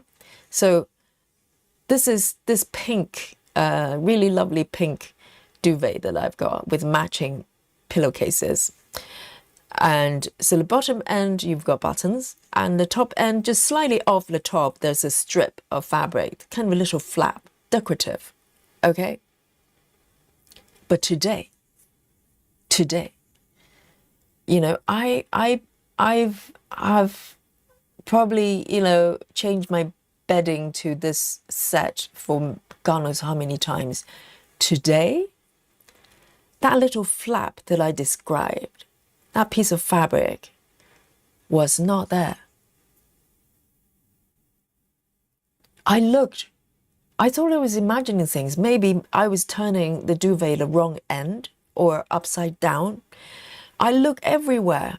The entire duvet cover was one smooth surface. Basically, if you think about how it's constructed, basically just two pieces of, you know, fabric on top of each other, stitched on the side, with the bottom open bottom. That was it. I could not find that strip of fabric that I was talking about, the kind of decorative thing that was there before. I'm 2000% sure it was there, because I'm so familiar with this, you know, set of bedding. And I asked Mr. Yogi, he probably never thought about it, because I went, there used to be like this decorative part of this bedding that was there before, wasn't it? And he kind of went like, yeah, I think so. I think so. And then I told him that it's not there. It's not there today. Could not find it. And it's not like it's fallen off or anything. It still it's in very good condition still. But, oh, Sarah says inside out. No, no, no. Inside out will be so obvious. I turn the entire duvet up, down. I run my hand through the entire piece. There is no sign of this flap that was definitely there. It's part of this duvet. It's part of this duvet. Because every time, if I think about this set, I think about that strip of fabric, because it tells me that is the top side and is facing, it's the top part rather than the bottom. Guys, it's not there. And the surface is so smooth. It's so smooth. And there's no chance it was ever there and then fell off. No. Because I only use this set because I change them around. Sometimes if I prefer a certain set, I use them more often. This one, I was only using this set just a couple of weeks ago. And that, because I'm 2000% sure that piece of fabric was there because it's matching the pillowcase style as well. So pillowcase came in 4.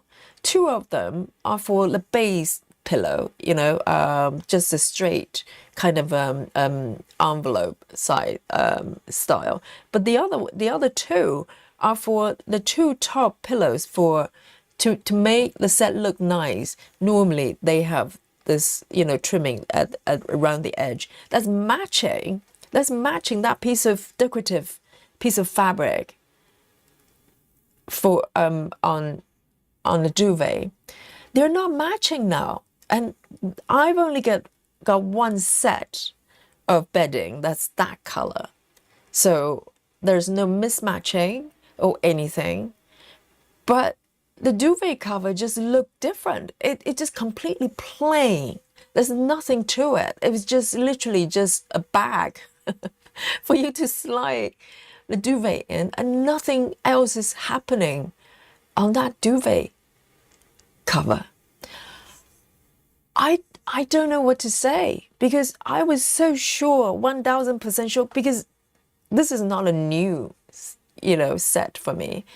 I've had this, pink duvet for many years. Guys, what do you think is happening? Susan says, well, it's either Dolly or Mr. Yogi is trying to freak you out. Because the thing is, Mr. Yogi remembers there's a piece of fabric, a flap there as well. Nerdy says, is this a case of false memory? And Nerdy says, it's like a movie that lots of people say they have seen but not exist.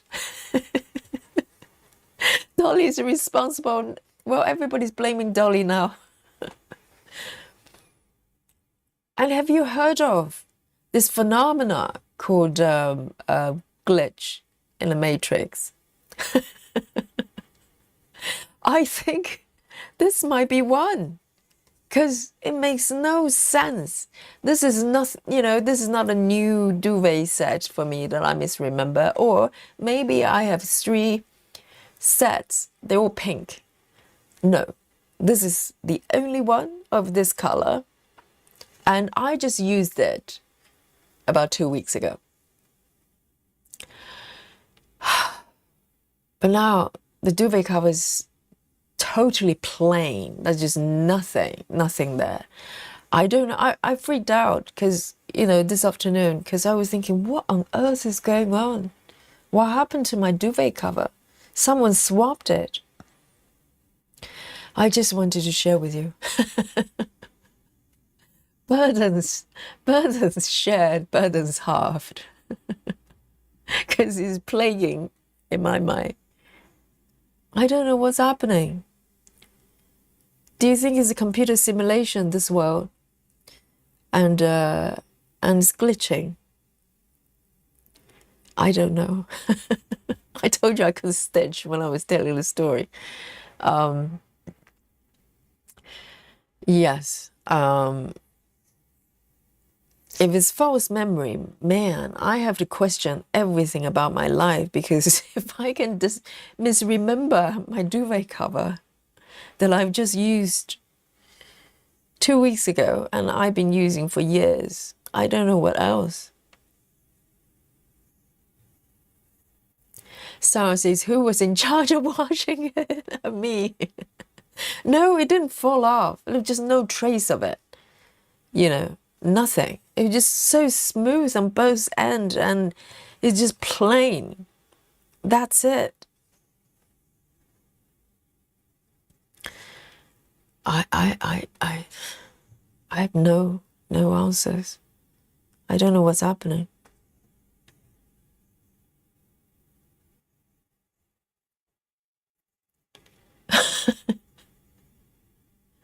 Min says maybe it's inside the washing machine. No, it's not. And also, it's so smooth that, you know, if there's a piece of fabric, it was a long strip as well. It runs all the way across from the left to right of the entire width of the duvet cover, and it's a king size duvet cover.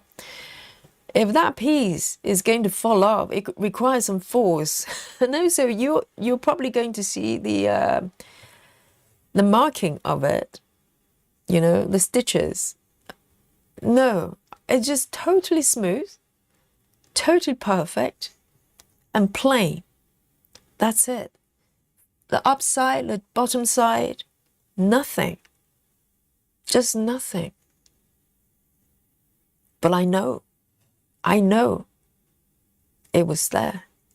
That piece of, that flap, that piece of fabric was there.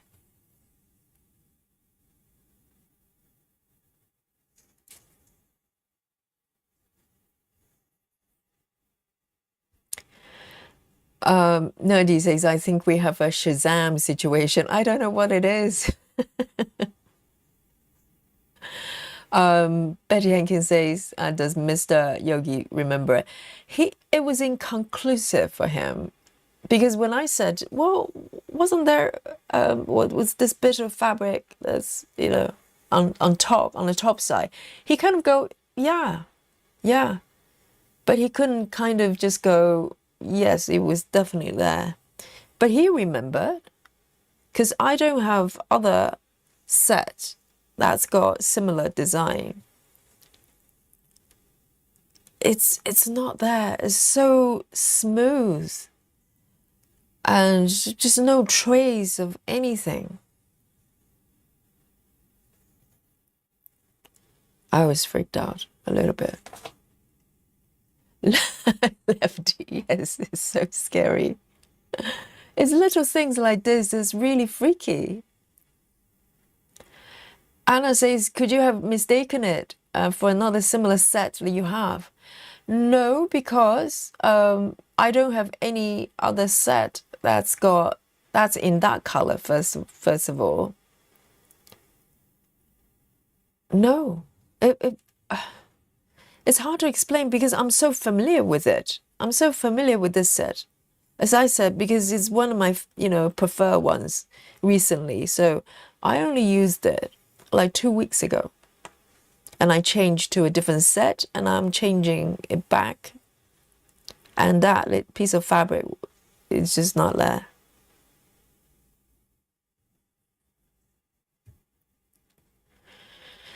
Betty Hankins says, I think we can dream. And incandescent seem to so real, so it's imprinted as memory. Do you think I dreamed about a different set, an alternative set of this duvet for, I don't know. And particularly, I've been using it for so long, for many years. Many years. We're not talking that, you know, it's like a new set I've just bought. No.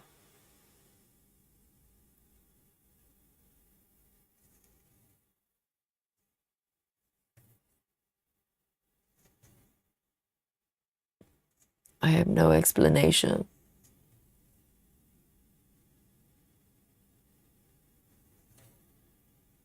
It doesn't make sense. Michelle Fuller says, could it have dissolved in a wash? No, it's just fabric. If it's going to be dissolved, the whole duvet will be dissolved. No, it's still in a very good condition.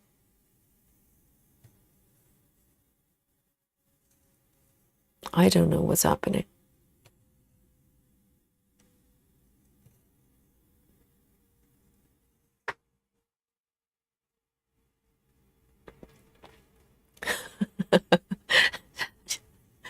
And Dragon Lady says, could this be an opportunity to stitch a pretty border and attach it? No, that's not a point. Like, well, nice idea, but that's not a point. The point is, what happened to it? Why did it disappear? What does that mean?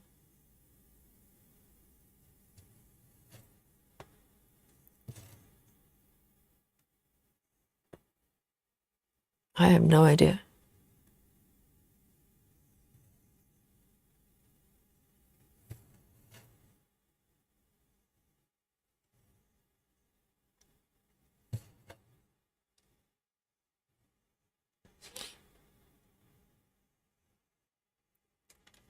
Miss says, any chance anyone is pranking you? Like whom? Mr. Yogi or Dolly? There are only 3 of us in the house. And also, even if you detach it for whatever twisted reason, you're going to leave markings, because if something has been stitched on the fabric for a long time, it will leave a stitch kind of marking there. Lefty says, like, no, you just putting your keys or your glasses there and they're magically gone. Yes. Well, I'm actually really good with my keys. Knock on wood. I never lost my keys or misplaced them, because, you know, I have a certain way of using my keys. But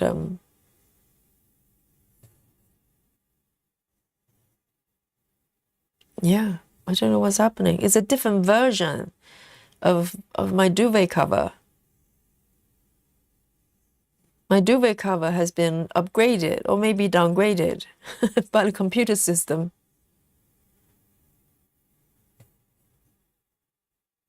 And can you imagine if I go to bed tonight and realize it's actually there all this time? I think I'll have to move because the house is haunted.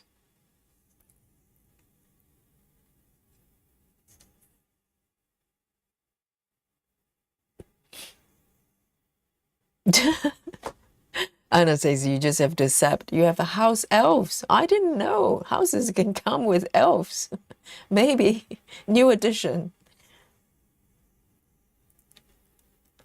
Victoria says sounds like Chinese whispers, like the more it gets passed from one to the next, the original state changes. I think you were talking about Mandela effect or something like that. But no, there's nothing to talk about with the duvet cover. The duvet covers are just as they are for all these years. There was nothing to talk about them. I just knew that it looked different.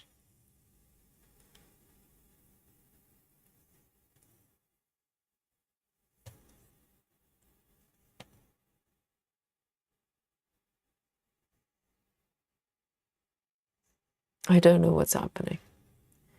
1, 2, 3, 4. 1, 2, 3, 4.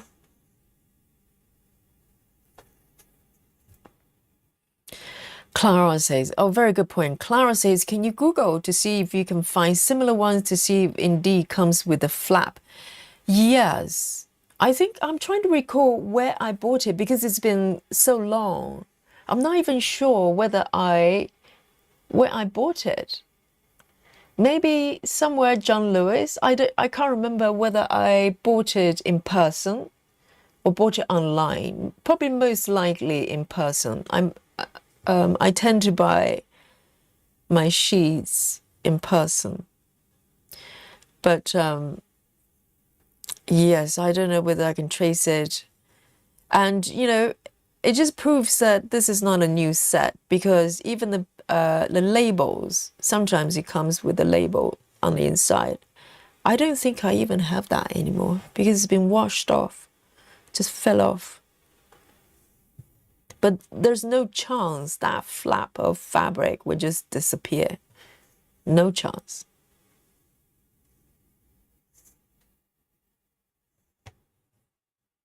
I'm so disturbed.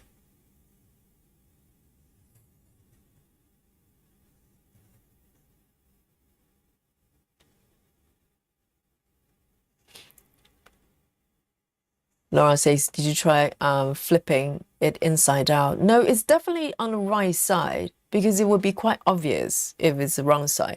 And I actually flip the whole duvet upside down just to check if I have it on the wrong side, but definitely not inside out. But I looked and looked and looked.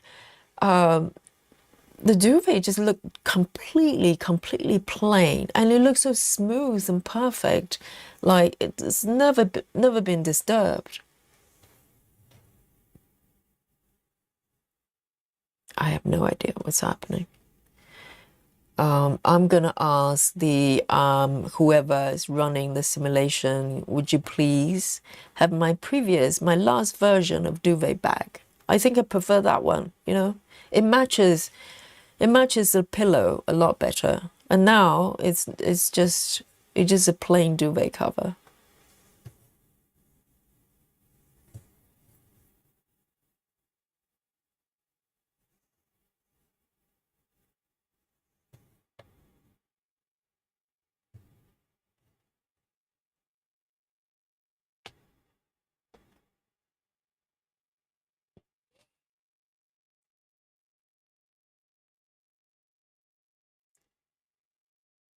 Rose says, Yogi, I think as hard as it is, you're going to have to accept the fact that your flower was never there.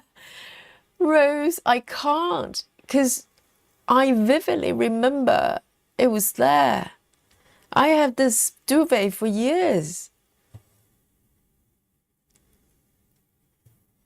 Not duvet, the duvet cover. I've had it for years. I like the way Ruth put it. It's like breaking the bad news. I'm afraid you have to accept it was never there. Dun dun dun.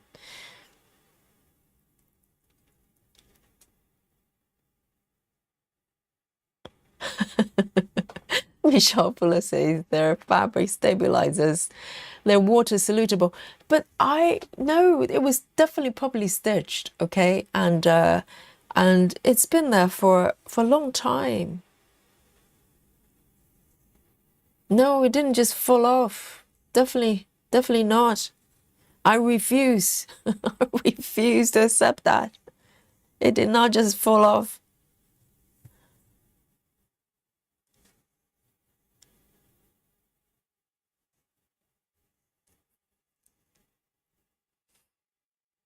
Betty says, could it be pushed down and hit? No, it's really just two, you know, if you look at a duvet cover now, it's literally just two pieces of fabric, like stitched together. That's it. Just plain as plain can be. That's it. Like an envelope. Sarah says, keep us updated. Yes. Yes.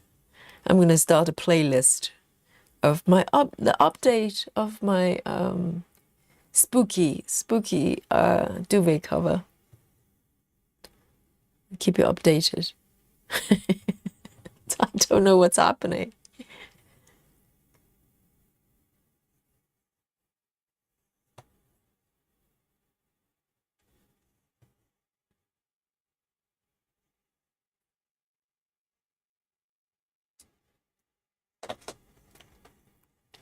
Right, Victoria says, not as in the more you change the cover, the more your brain changes what you thought you looked like. Is that how it works? Victoria, is that how it works? Are you saying that my brain just confused?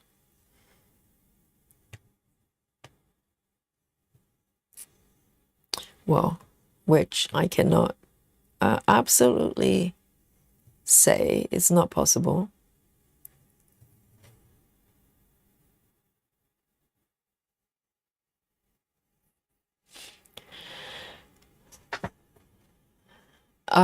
Tracy Parker, hello. Tracy says, hi everyone, Yogi. I bought the pattern Seascape, but it was not the small, so I ended up buying bows. I almost died when I saw the floss list. Yes, confetti, isn't it? I have not even checked the non-small version because even the small has got 110 colors. This is not, mini as in real mini. This is just smaller. Yes, and I have no idea. I'm guessing if you have the larger version, the number probably goes up to 170 or nearly 200. Wouldn't surprise me. So which one are you going to be doing? Go for a small then. Come on, join me.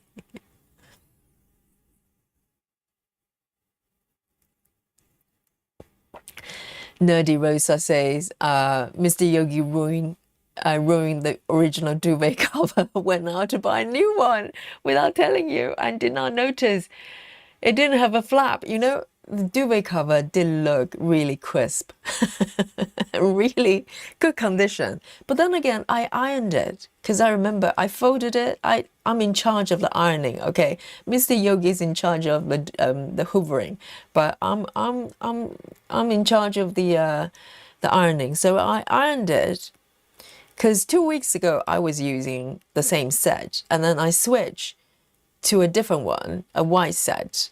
And I do it week by week. So this week I decided to change back because I like it. And it's very kind of a spring, quite nice color. And so I don't think it's a new carver. Can you imagine if he's so sneaky?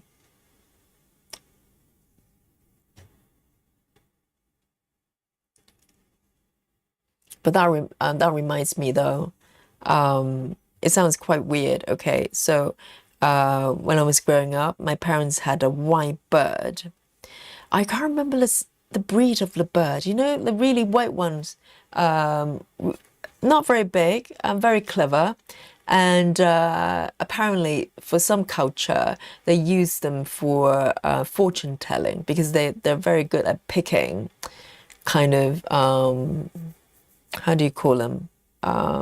You give them multiple options. They choose one for you, and that determines your fate, something like that. But so they had this bird. I never had birds in my life. Okay, not by myself, but my parents had this really nice little. They're two birds, I think, or maybe one. I can't remember. And the bird was quite friendly with people. They would, jump on, stay on your fingers. If you call them, they will respond to you. So I, as a child, apparently I was very good with this bird. And we kind of formed kind of a friendship. I remember bits and pieces, but not that much. And apparently, I went for a break. I can't remember if it's to my grandparents or to a summer break somewhere, summer camp somewhere. This bird died. Okay, I only found out later, much later, years later, when I was a grown-up. My mom told me. You know what they did, my parents? In order to spare me from devastation and sadness, they swap the bird. Because they all look, they're not like cats. Cats, it's much harder to swap, okay? And those birds, they look identical. They apparently went out. They were afraid I was going to be destroyed. They went out and bought a new one. So when I got home, I didn't know for years and years. I had no idea. I had no idea. Until much later, I was at college, and my mom told me one night after a cup of whiskeys. Yes, we had mother-daughter parties, and she told me they swapped the bird. So do you think Mr. Yogi actually swapped the sheet, the duvet cover, because he probably saw I was going to be sad? Do you think that's the case? I have no idea. This is a strange world. 1, 2, 3, 4, 5. I just remember the bird episode. It was very strange.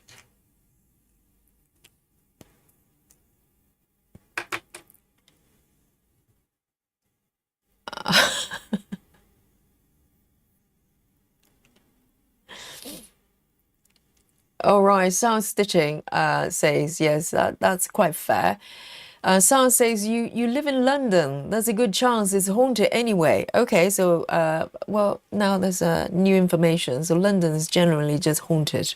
All right, then. That explains everything. The ghostly town. You know, so when I say goodbye at the end of every stream, I shouldn't say sleepy London town. I should say ghostly London town. Haunted London town.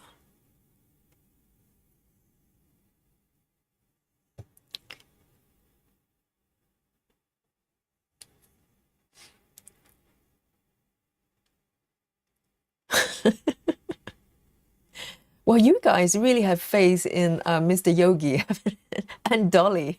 Do you think they're little culprits?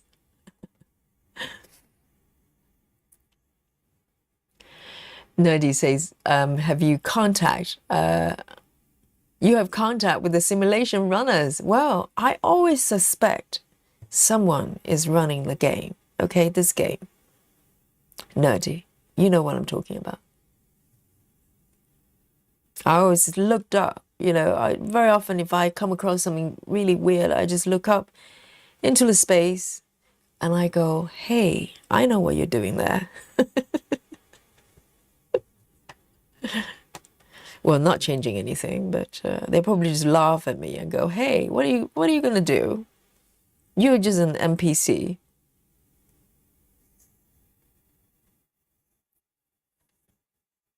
Anna says, I have a theory. Let's have a look what Anna's theory is. Where are you? All right. Anna says, I have a theory. Mr. Yogi made a mess and replaced your duvet cover, but he didn't realize he bought a different style and never noticed that piece. Okay. So this is a very similar theory proposed by another stitcher. Well, I think, yes, I need to look into Mr. Yogi, don't I? Now he's looking more and more suspicious by the minute. It's either him or Dolly, okay? It's one of them. Oh, Susan says Dolly's sharp claws removed it and the stitches. And Mr. Yogi saw that, and in order to protect Dolly, and he got a new set or rewashed the duvet cover so it looks nice and smooth. I get it. I get it. So basically, I'm living with two people, well, one cat, and they're just conspiring to fool me, to make me seem very confused. Oh, that's good. That's good to know.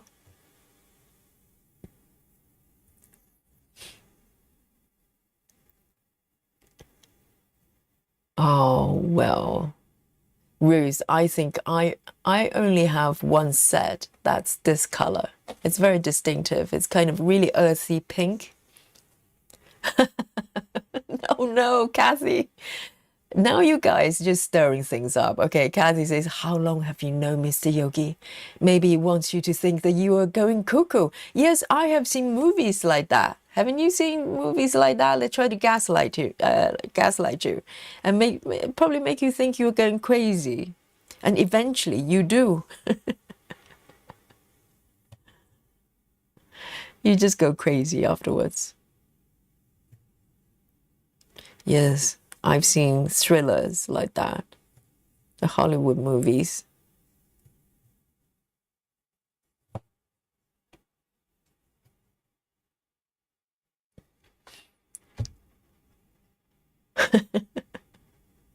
Hi, Bex. Good morning.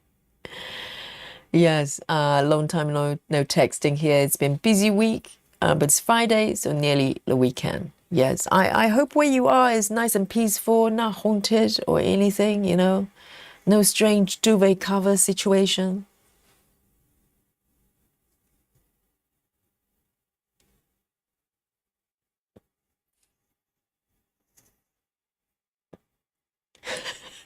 Victoria says yes. Basically, I do it all the time. I swear I bought something I actually haven't, but 100% sure I have. But this is not one of them though, because really, I'm very familiar with this duvet. I use it all the time. Duvet cover. I use it all the time though. The thing is, if my memory is so unreliable, I pretty much have to give up because I don't know what I remember. Anything I remember is correct anymore.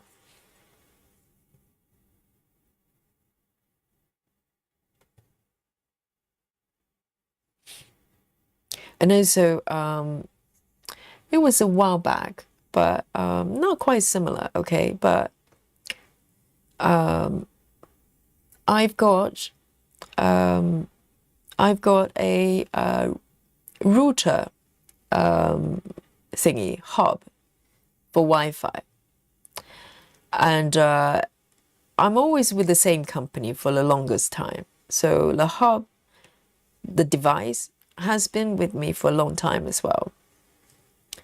And I vividly remember, I'm not sure what I'm remembering.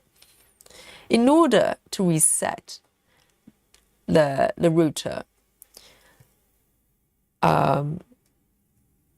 there's a little switch at the back that you can flick on and off. And I remember doing that because I had to look up manuals and YouTube videos. And I realized in order to reset, there's an on and off button at the back. So that was part of my knowledge. And then COVID came. It was during COVID. The Wi-Fi was playing up. So I thought, well, I'm going to go and reset it. So I went to my router and I was looking for that switch. And guess what, chat? You probably guessed it. I could not find a switch. I flipped the machine front and back, up and down, looking for that little switch that I've used before. Could not find it. I could not find it. It wasn't there. It wasn't there. Instead, at that moment in time, for some reason, when I Googled, it says for that, the same machine that I was, resetting with that button, it says, no, you need to use a pen, really pointy, kind of pointy pen or needle or whatever, and press it into a tiny little hole and hold it for 10 seconds or whatever, and until it resets. And I was thinking, no, that's not how I did it. This is the same hub I've been using for many years, quite a few years. And I have reset the machine with that switch before. But at that moment in time, there was no switch, but there was a little hole. And for some reason, Google was trying to convince me for that particular machine, you just press that little pin, or pencil, pen, whatever, and keep pressing that hole to reset. I was going crazy. I was just going, I was freaking out. I was thinking, no, this is not how I remember it. And so for that occasion, I actually use a pen and pushing into that little hole and it reset. Okay, so it solved the problem. But you know what, guys? Months later, maybe even a year later or something like that, when I had to reset the machine, I went to the machine and I got my pen, and guess what? The switch was there. And it's still there. It's the same device I'm using now. It's still there. So if I need to reset, like the other day, I just go and, flick that switch off for 10 seconds and then come back. It's back. Guys, I don't know what to say.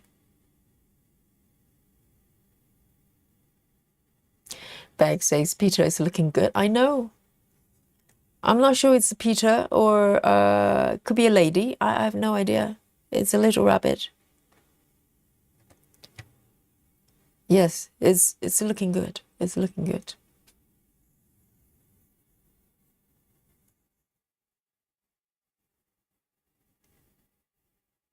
So Tracy is doing the small version. Welcome, Tracy. Join me.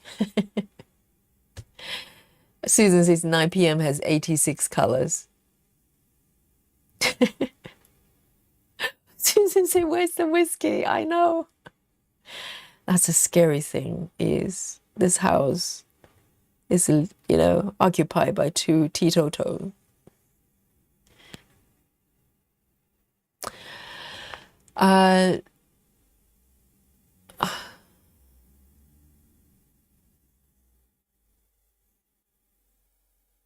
Sarah says maybe Mr. Yogi doesn't want a pink bedroom.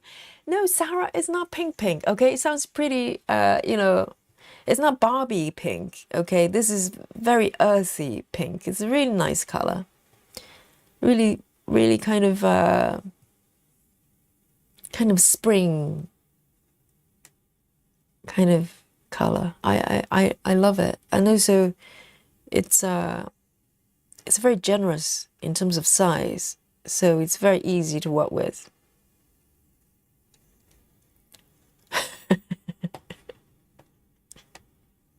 Everybody's pointing towards Mr. Yogi. Oh, the poor guy. He's suffering enough,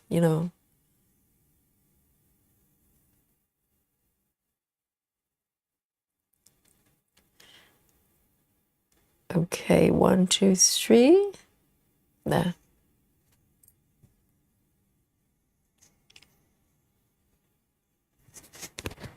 Hi, Nido. Welcome. Lefty says, the curious case of not quite the same duvet cover. Yes, I know. Life is a mystery. The universe is a mystery. Lynn says, Yogi, perhaps Mr. Yogi tipped a cup of coffee on it and bought a new one. Very cunning. Very cunning. So everything's pointing towards Mr. Yogi. Let me take a sip of my coffee and try not to spill it. Oh, it's lovely. I have no idea. It's just like, it's almost like you get transported to a different dimension for a moment and then come back. Imagine if tomorrow I come back and report that actually that piece of fabric has been there all along.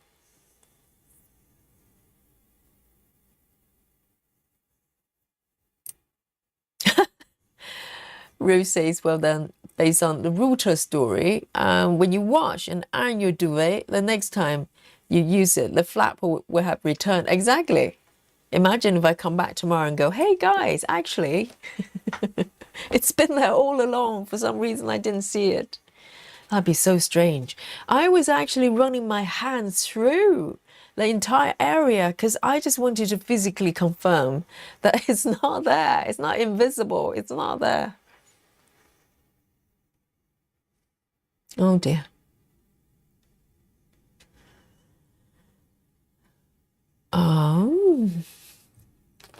Right. 3064. 3064. But do you not have similar experience? Not router or duvet, but there are things you're so sure. I'm not talking about, cannot find your glasses or your keys. There's things you just know. 3064. Things you never have to think about.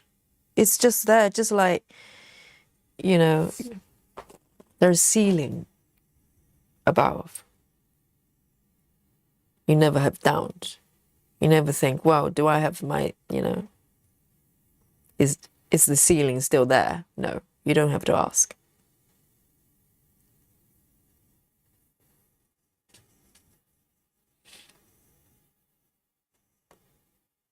Okay, over here.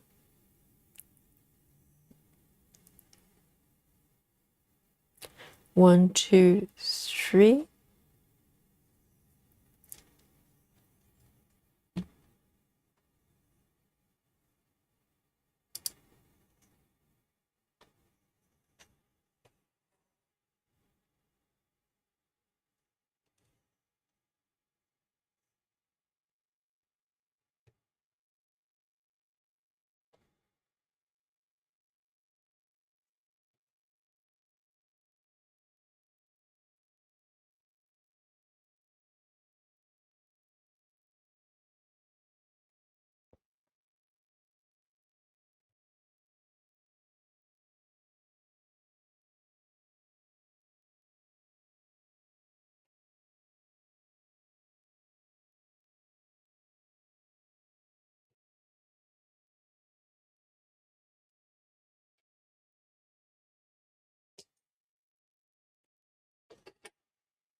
And also at some point, I'm going to go up there and work on the ribbon because it doesn't look like a ribbon right now. And I think it would be quite pretty when it's done. One, two.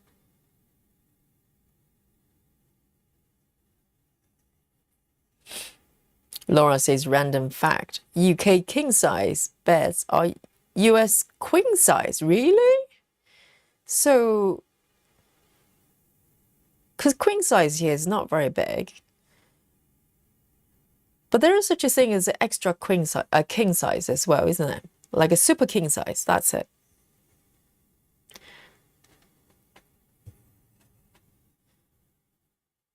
So is there such a thing as a super king size in the US? Because that would be huge.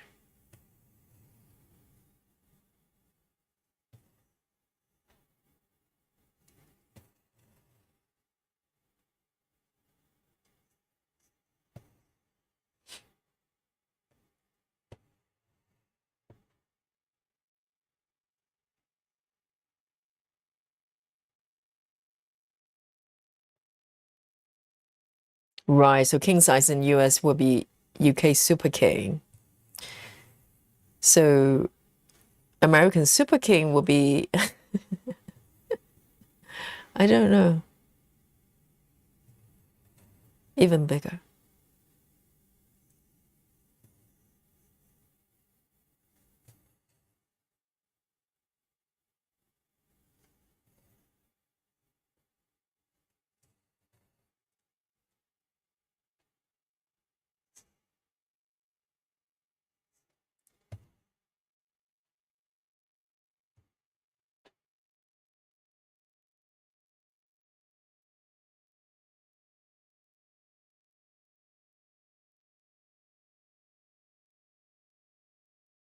Oh wow. Laura says, I think the biggest is a California king. Really? There's such a thing. California king. Why California? Wow. I wonder how big that is. That's got to be super big. So does that mean they probably have beds? They're California king as well.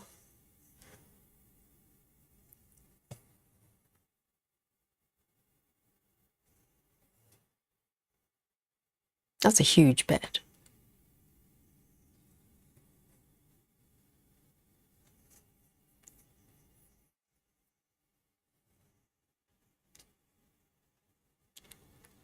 Yes, exactly.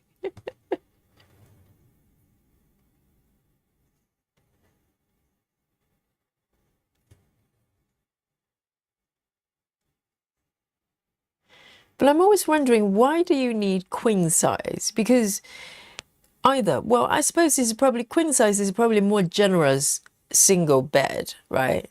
So if someone doesn't want to go double bed, well, hang on. So there's a single bed, double bed. So is there a single king size? No, there isn't. Queen size is kind of double bed, a little bit bigger than double bed, isn't it?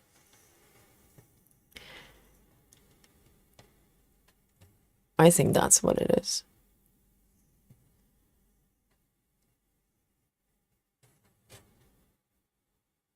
But I've stayed in queen size before. It's not very big.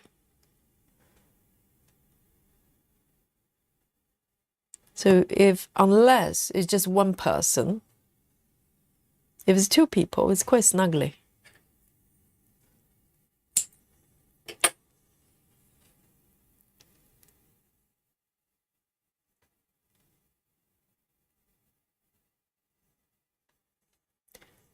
Um, 3064. 3064.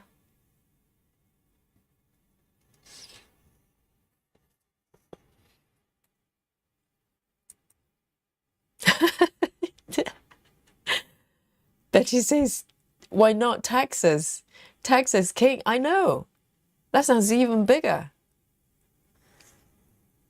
Someone says, I went for a walk outside after work, and the pollen is so bad. I've been sneezing even since I got back. Really? Is it that kind of season already? Pollen. Normally it's around, yes, I suppose, normally it's around summer. I think it's the worst, isn't it? But I think it's probably starting already. Oh, Susan says queen size is actually smaller than double. I've got a queen. Yes, I know Susan's got a queen size because she, her traveling library is about the same size as the queen size bed. Right. Oh, hang on. So double. So queen is actually smaller than double. So it goes up from queen size, double bed, a queen size double, and then king, super king, or California king, or Texas king. So queen size is really just slightly bigger than single. No, queen size is very snuggly. It's kind of a generous single bed, right? For two people, it's probably too much. Particularly if they, very roll over each other, active sleepers. 311, 311. Laura says oh yeah, that's twin. No, twin is different. Twin is two beds together, isn't it? Laura says they're twin, extra large and full. What's a full?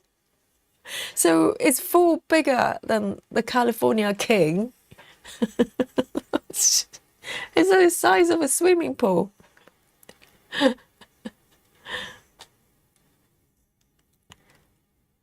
I've never heard of full.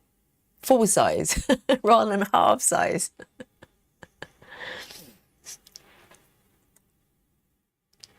See you later, Lizzie. I'll see you Saturday.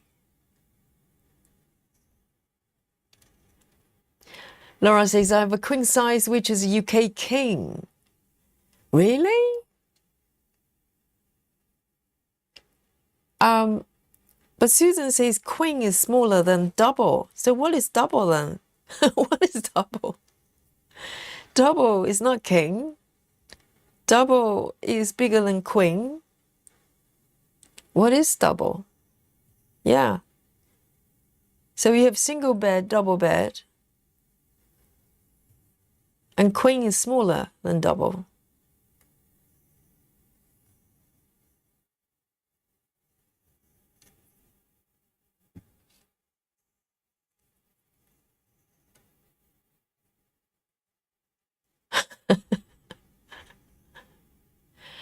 Oh, Betty says twin. What's twin bed? I thought twin was two beds, two single beds together. That's twin. Because very often when you book hotels, twin room is two beds. You can separate them into two single beds. So that's not one bed, is it, twin? And then double. Okay. So what about single bed then? Is twin just a nicer way to say single bed? Twin, double, queen, king, and then California king. So no super king in the US. Oh, Laura says, we never heard of double. I think that is probably just a matter of labeling, different labeling of the same sizes. I suspect. I don't know what I suspect. My head is spinning. Yes. They're just trying to make it difficult. Because twin bed that I know of are two separate beds. Because some hotels, they would put two single bed together to make it a double. But you can separate them as well.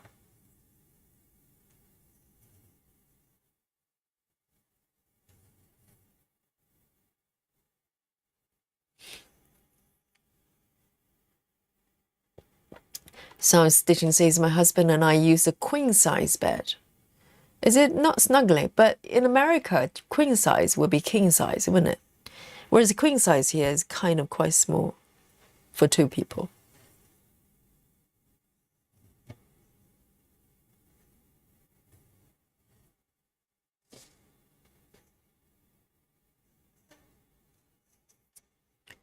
One, two, one. Okay.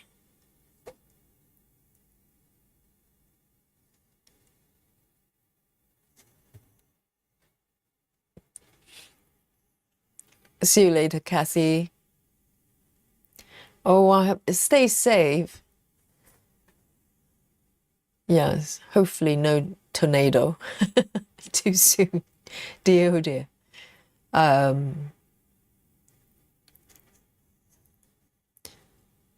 Betty says, 4 is between twin and double. Huh? So if double is king,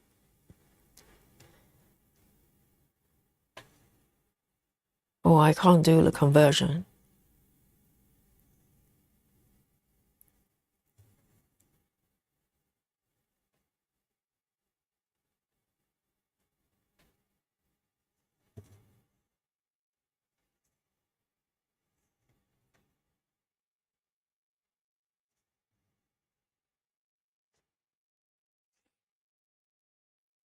So queen is slightly bigger than double.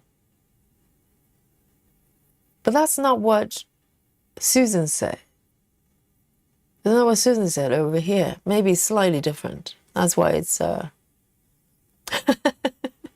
Rue says you guys are totally confusing me. In Australia, it goes single, double, queen, king. Queen is quite a bit wider than double. Huh? Right. Whereas Susan said queen is actually smaller than double over here. I have no idea.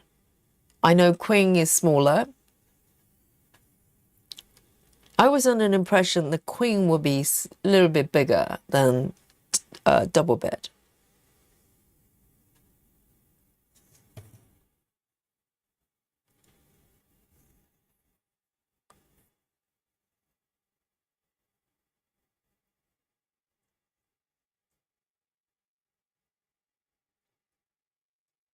Oh, so in Australia, there's also such a thing as king single, which is slightly wider and longer for tall people.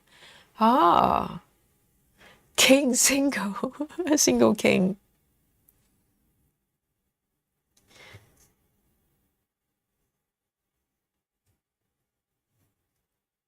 That's interesting because I thought king was automatically a double bed.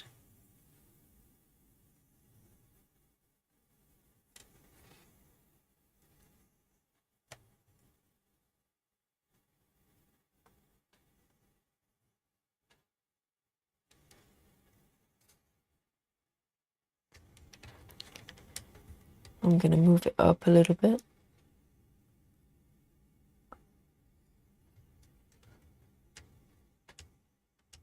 Is it chocolate time? We totally missed it. It's 11:30, Laura. I know. Yes, we could have a emergency chocolate time. Yes, we could. Hang on. Let me just move this up a little bit. I think I moved my hoop the wrong way. I'm going to move it up a little bit more. Today's reoccurring theme is confusion. We like it. Yes, chocolate break.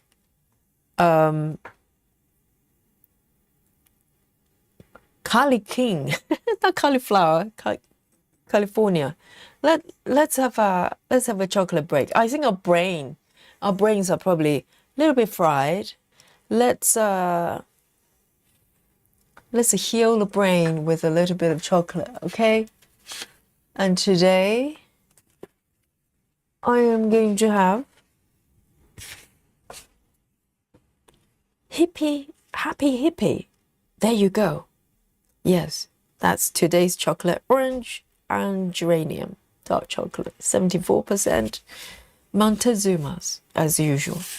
So let me know what you're snacking on. Our brains probably need some healing. The brain cells probably just burned and just, I don't know.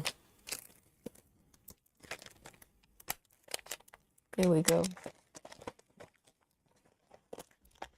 Cheers, everyone. Happy chocolate time.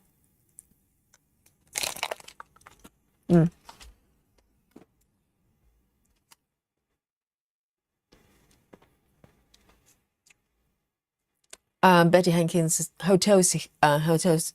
sorry, I'm having chocolate in my mouth. Hotels here don't do two small beds, it's full size.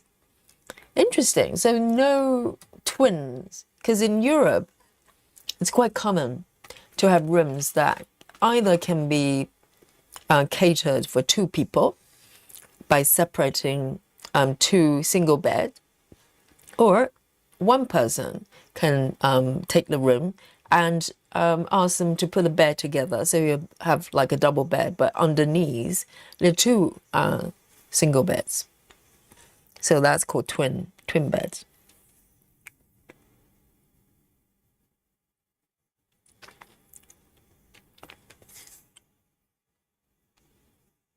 And Betty says full size, meaning two-person bed. So how is that different from double bed?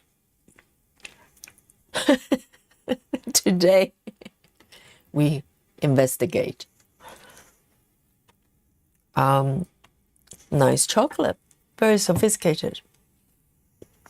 It's got orange flavor, but slightly on the bitter side. I like it. Betty says US king can sleep the whole family. Well, it depends on how big the family is. You know, Cali king, you could add neighbors. Yes, I'm aware of that kind of parties going on in some neighborhood. Not this one, not this one. We lead a simple life.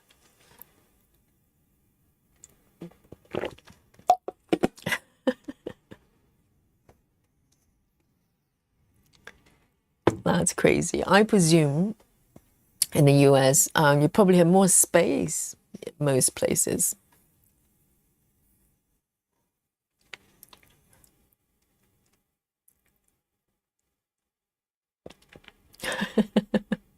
Yes, chocolate time. Let me know where you're snacking on, okay? I don't want to snack alone. This is our chocolate time. There you go. One more piece.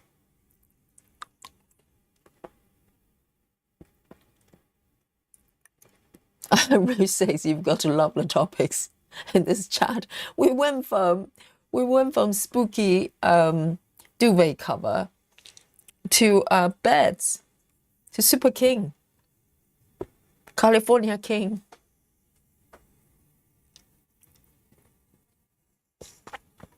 You know, Cali King, so big. You can invite your neighbors. How nice.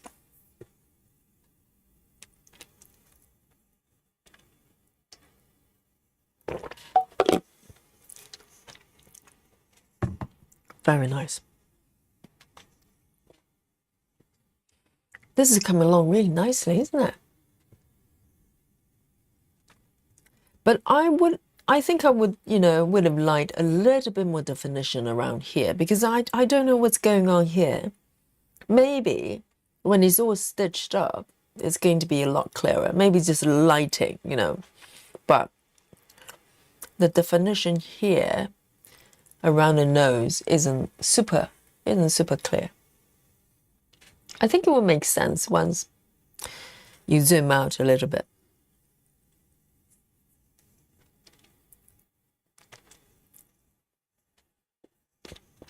Oh, wow. Walkaway says, I had a California king bed. I hated it. It's narrower than a regular king size. Really? I thought California king was the biggest. But longer. Okay, so it's narrower in width, but longer. So is that designed for taller people? So it's made. Okay, so it's made for tall people, but it's hard to find bedding for the store. I suppose I'm guessing that that's probably quite challenging, because probably there are less bedding that you can find for that size, because it's probably quite unusual. I don't know whether it's very unusual in America, but never heard of that kind of size. So walk away. Did you used to invite your neighbors to your California king? Because apparently that's the done thing.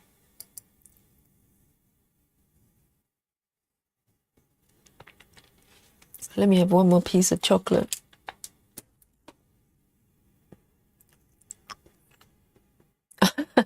Lizzie, your job is done. Yes. We're eating chocolate. Yes. Mission complete. And 99. 99, Lizzie.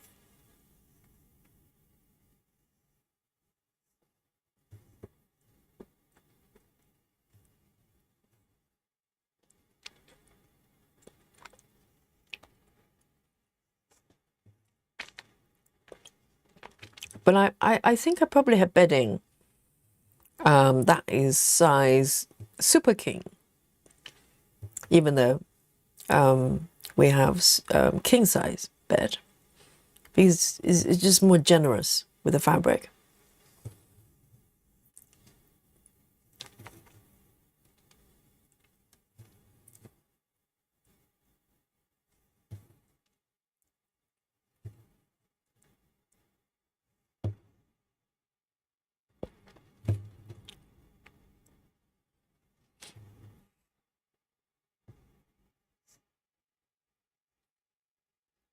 No neighbors. Oh, that's a shame.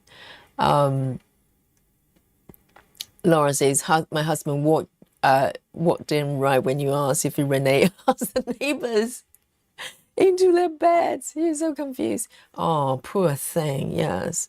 Well, I just learned that. I learned from the chat that if you have a California bed, size bed, you invite your neighbors to join you. That's the purpose.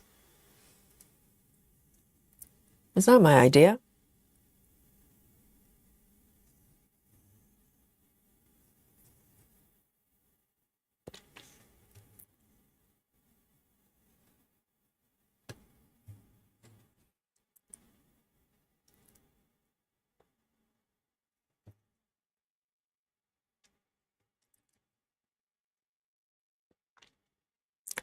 Very nice chocolate.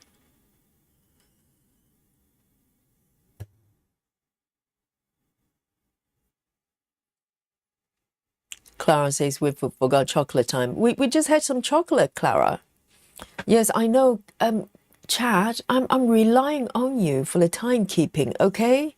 And if it's chocolate time, you need to remind Yogi because I just keep talking and totally forgotten about it. And wondering why I'm slightly peckish.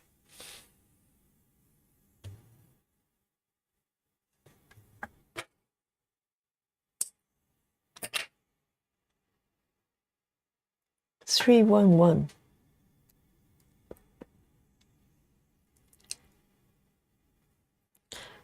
Yes, definitely. I forgot. Laura, very good. Lizzie, enjoy the anniversary party tomorrow. Enjoy your bubbly. Enjoy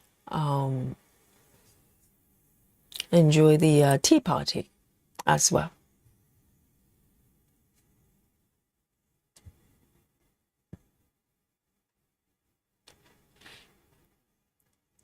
All right, I'm back down here for this beautiful, cute little jacket, little blazer. 158, 158, 158.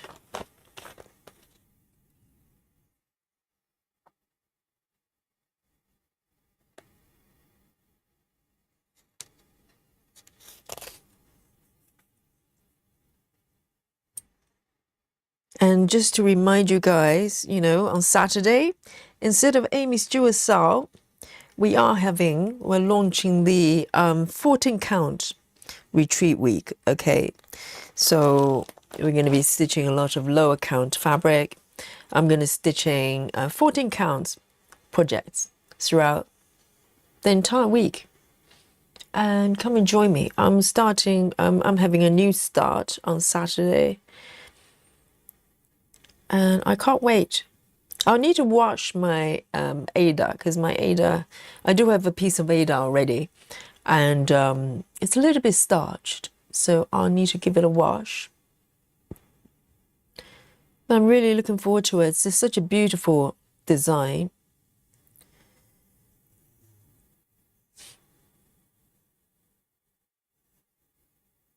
And I think it was Ruth, wasn't it? Ruth is joining me, stitching the same pattern.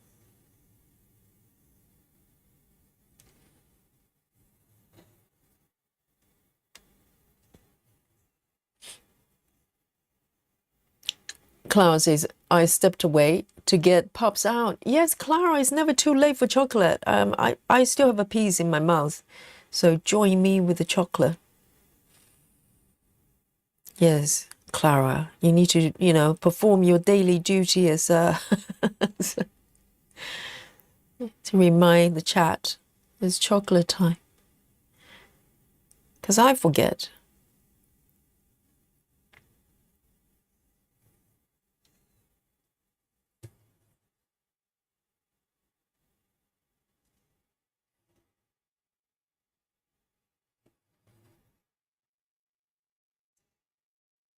Okay.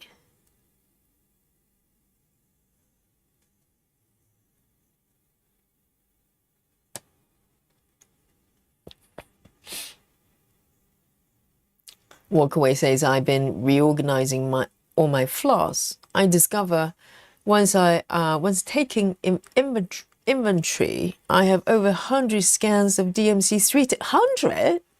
I just stop. You have 100 scans of DMC 310. And Walkaway says, I really have no way of defending this. Maybe inventory wasn't a good idea. Well, the whole point of inventory is that you keep an eye on your, the amount of flaws you have, isn't it? The system is breaking down. I try to do that with spreadsheet for about 5 minutes, and I just lose track afterwards. So I have some rough idea of what I've got, and the ones I probably need to top up very soon, but not accurately. So I definitely will need some 310. Maybe you can spare one, one or two for Yogi. Yes, I'll probably need some 310 soon. And maybe 152. 152 for some reason is quite a popular color for heaven and earth patterns. So I'm kind of running out of 152 as well. But other than that, I have no idea. I normally would put the color on my list to buy once I only have about 50% of a scan. And that's when I go, okay, next time when I top up, I'll get those.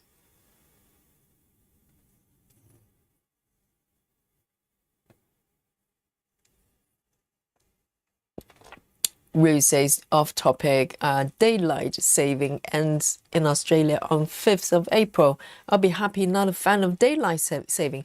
Yes, it's just not making any difference. I think the UK time change is on the 28th. It's a Sunday, I think. But to be honest, it doesn't make an impact. It's just confusing people. I don't know. But for some reason, they keep it going. Because 1 hour, when the daytime is really, really short here in the UK, it doesn't make any difference. It's still pitch black when you wake up and pitch black when you come home. It doesn't make any difference.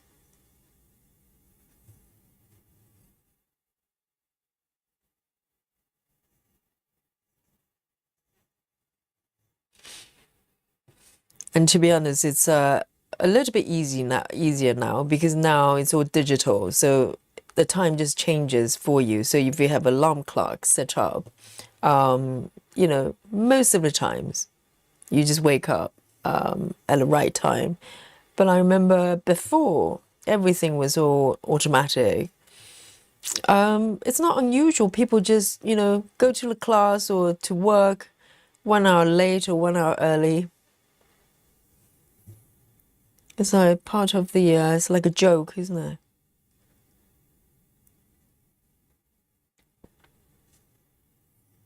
Oh, this bit is a little bit iffy. Why is it like this? 2 over here.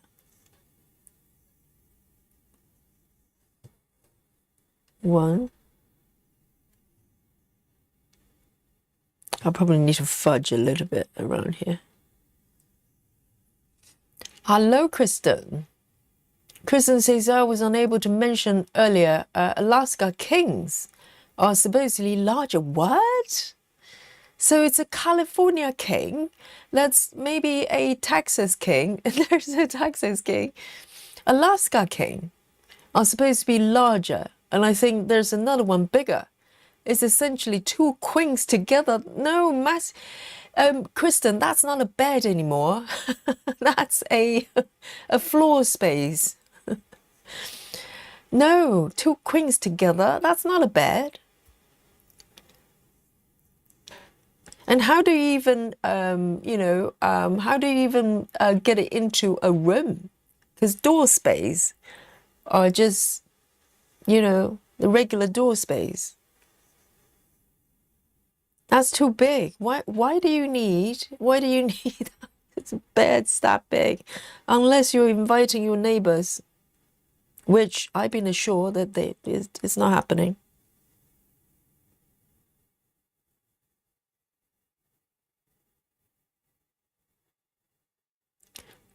One, two. What is happening here? Why does it not match up? Okay, that one's done. And one more here. This is very confusing.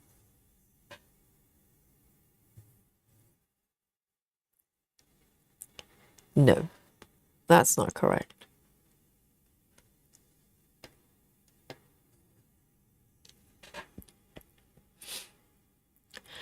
Workaway says I need to kit each chart separately. Now I have a master set like work from, but still have all my extras.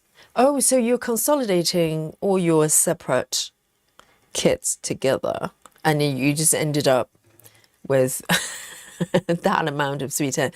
I can imagine that doing, because that's the benefit of having a master set, because it's a lot easier to track. Whereas if you're just doing, separate kits, you just buy enough for all the projects, and before you know it, it's just getting out of control.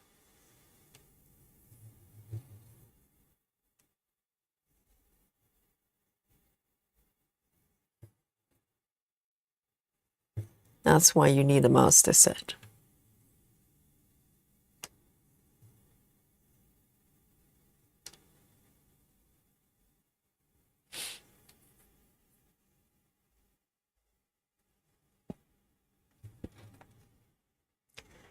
Two over here.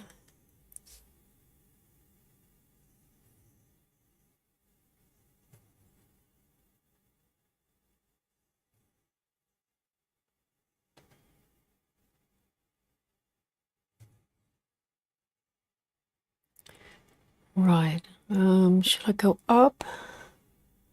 Yes.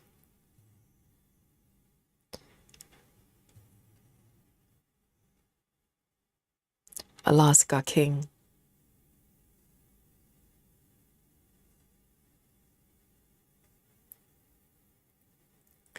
One, two.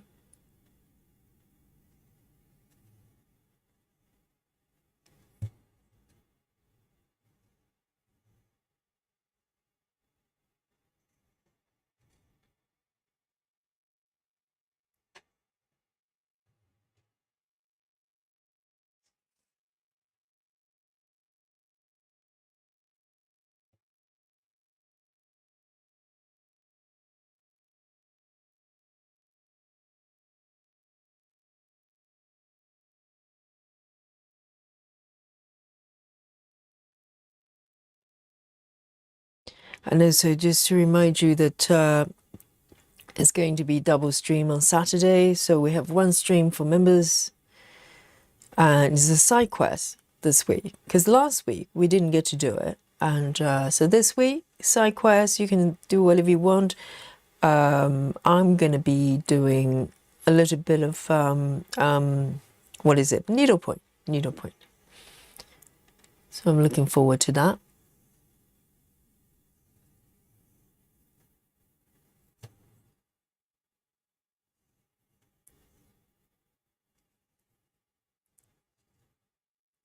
One, two.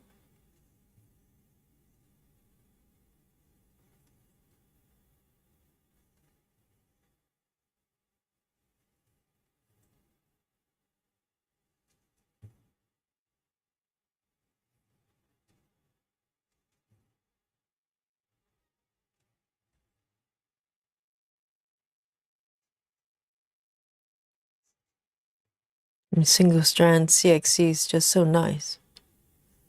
It feels very different from DMC. It's hard to describe. It just feels different. It's very squeezy, if I can sort of describe it. It's kind of, it's got, kind of stitching butter, if you know what I mean.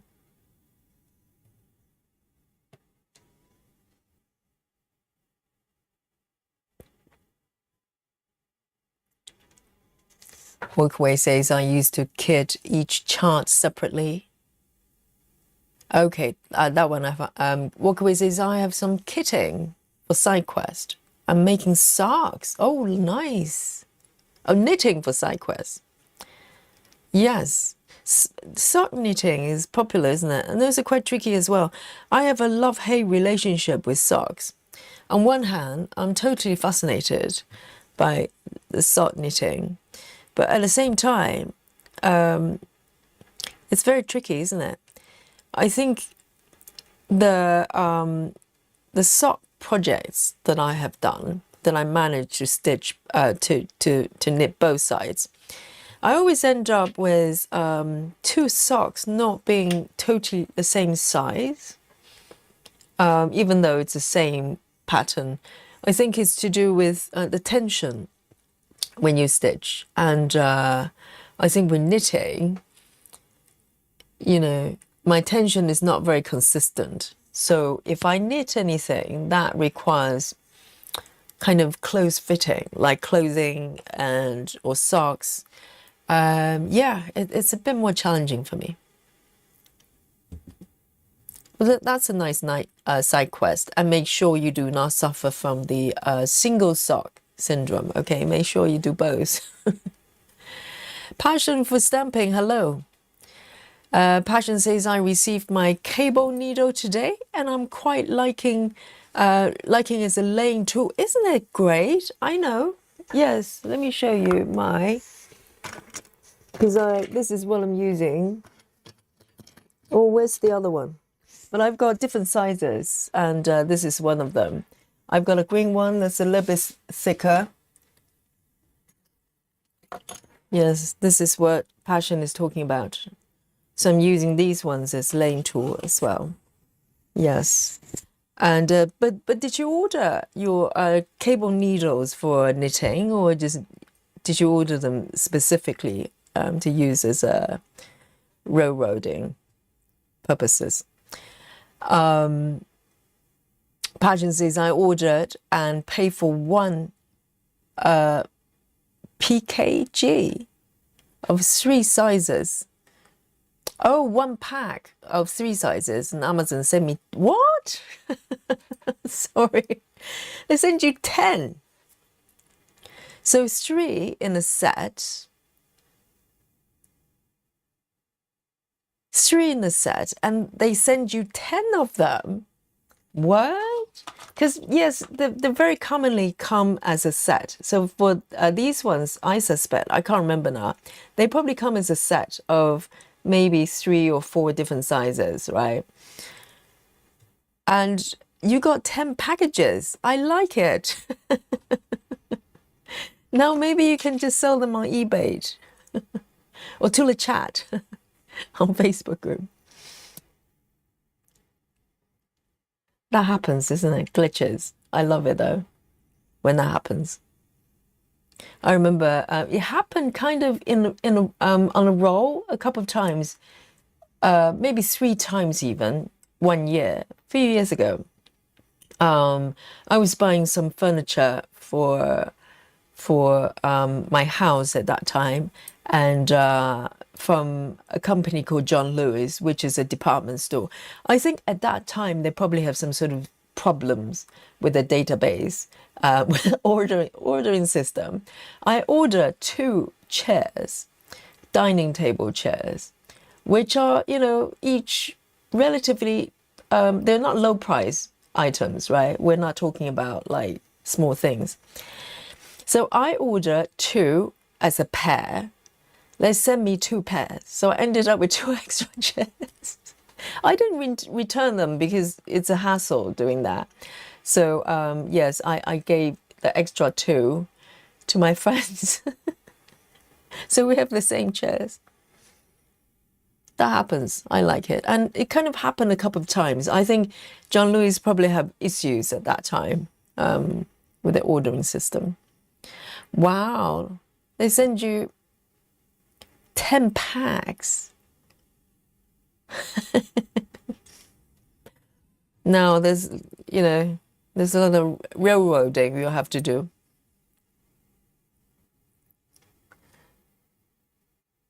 That does happen, doesn't it? 334. 334. It's a lovely blue.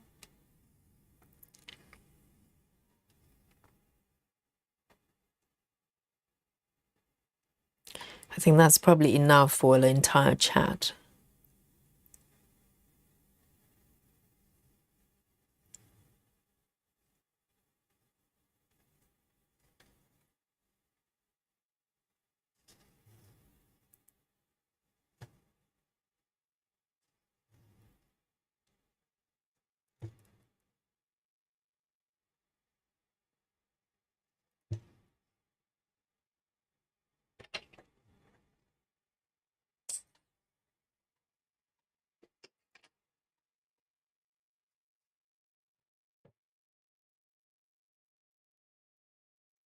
But they're very handy. I think they're different shapes for knitting as well as cable needles. I've seen ones that's more curved. They're harder to use, actually. I prefer ones that, like these ones.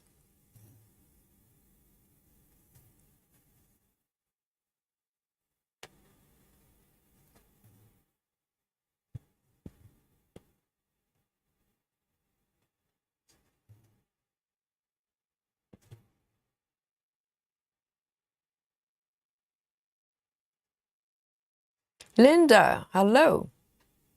Linda says, just kit up my floss for my new start on Saturday. And out of the 86 flosses I need, I'm only missing 6. Right. So, so it's over 90 colors project that you're stitching. How wonderful. Is that for the 14 count retreat that we're going to do on Saturday?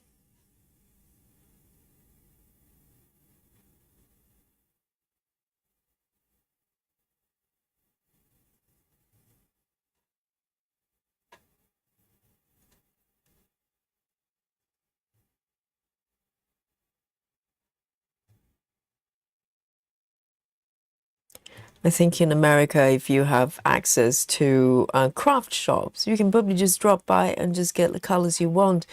Whereas over here, even if I go to a haberdashery, you know, like in a department store or whatever, there's no guarantee I will be able to find all the colors I want. Because very often they will have very limited amount of DMC that's on display. So most of us have to buy online.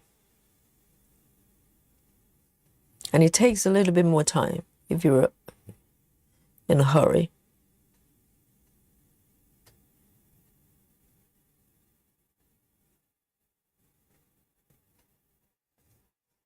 Oh, well done, Linda. Yes, I'm looking forward to Saturday. I'm looking forward to new stars. That piece is so beautiful. And very different from all the other ones I'm stitching. So, you know, I love Heaven and Earth, but Heaven and Earth designs, they're charted a certain way. And I'm just looking forward to working on charts from different companies, you know. Because I've been working with Heaven and Earth charts for so long.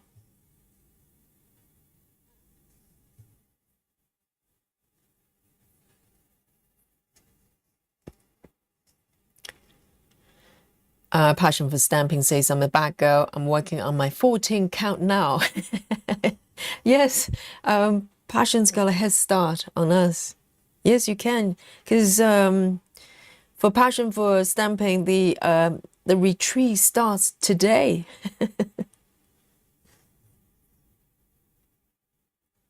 Why not?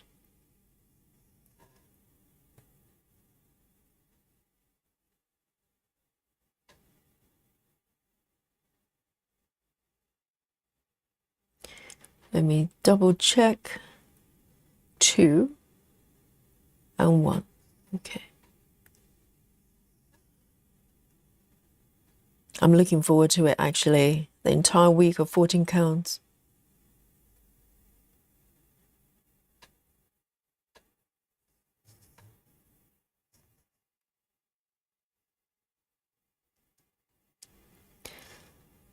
Linda says, I have Michael's. It's like 10 minutes from my house. Really? Driving. So I can go there tomorrow and pick up the 6 I need.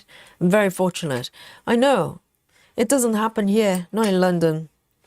Because even places, they kind of, you know, have DMC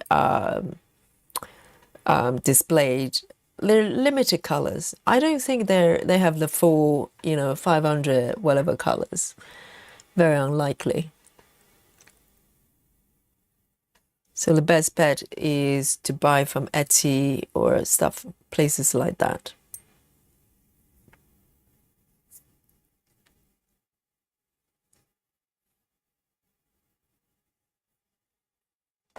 So walk away. It's buying the floss from a Hobby Lobby. Okay. So they're like Michael's.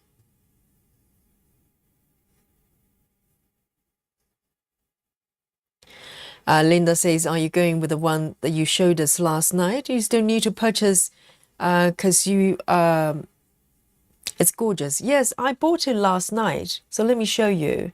So this is a new start for me on Saturday. Instead of Amy Stewart Sao, we're swapping it this week, just for this week, Saturday, for a 14 count retreat, day 1, right? And I'm starting with this one. Let me show you. Let me bring it up. This one.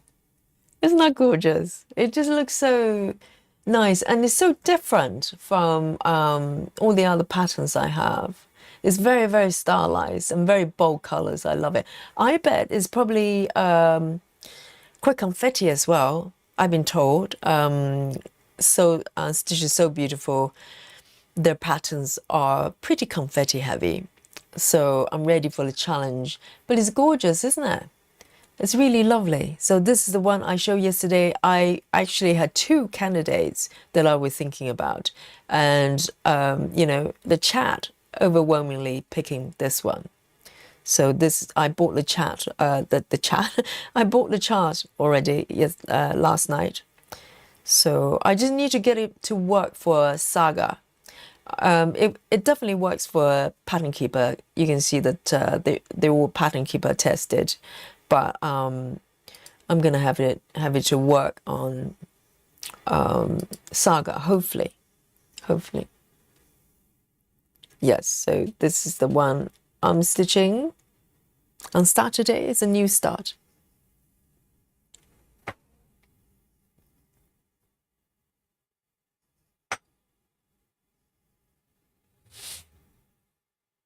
Walkaway says, I'm looking forward to 14 count days. I have 2 projects I can choose from. They're already started. Wonderful. Because sometimes we kind of like, not so much neglect them. We kind of have them as side dish, you know, side dishes, which is nice. But for 1 week, you know, from Saturday, it's going to be the main dish. The main dish.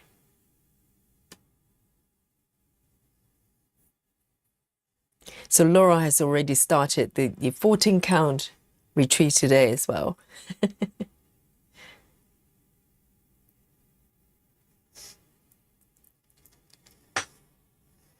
Let me pick my next color here. I think this is going quite well with the jacket. It's quite filled up already. And maybe I should do the hands. Let me finish the hands. These little ones. So this one is actually Ninja on its own. 782. 782.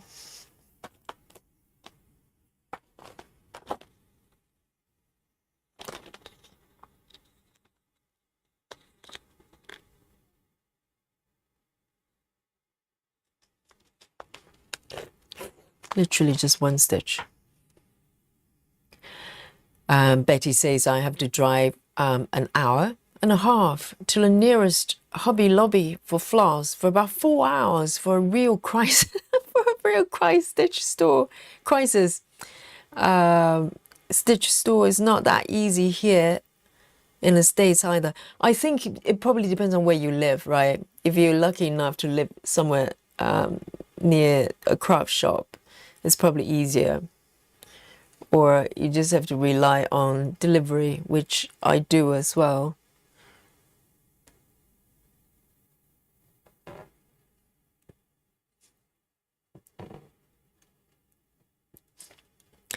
Sound Stitching says, where I live, there is no guarantee of all the colors being in stock in the store either. Same here in London, because a lot of them, I don't know. They normally have DMC in display, but just look at the quantity. There's no way they've got 500 colors, in stock.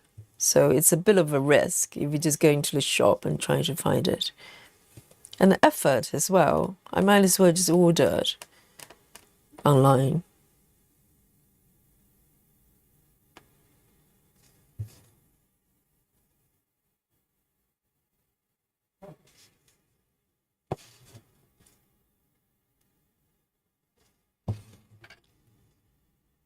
Just one stitch, 782.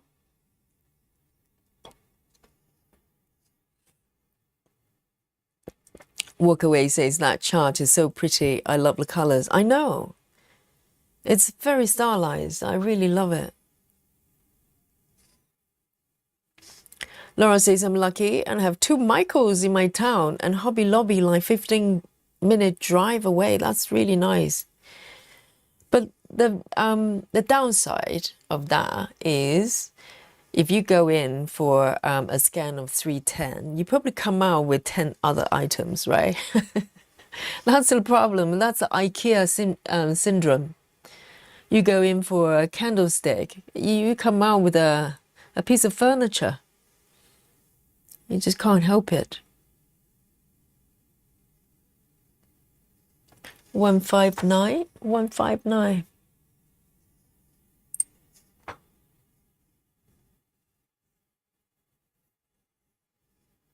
Susan says I like her style, it's so funky, because Susan is working on one piece that's by the same artist already. So I think Susan's a fan as well. And I love the bold colors, they just, it's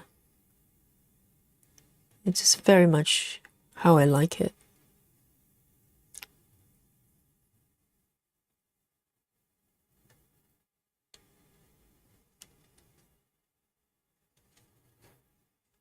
One, two, three.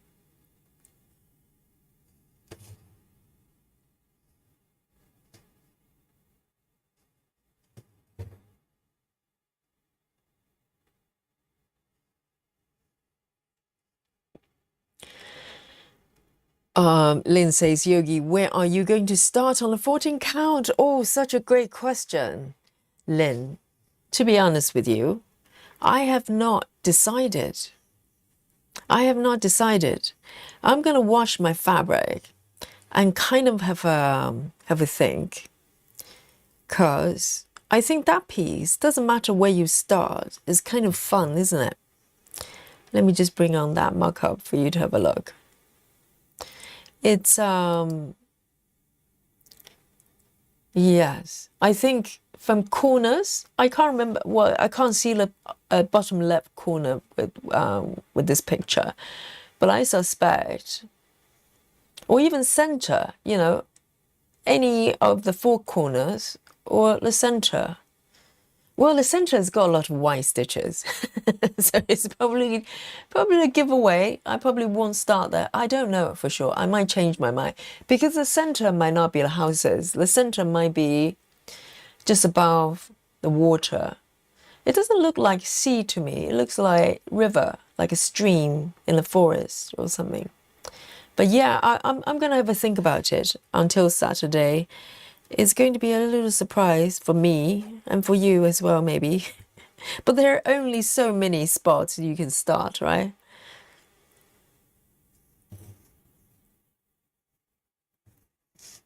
And I'm going to think about my stitching method as well.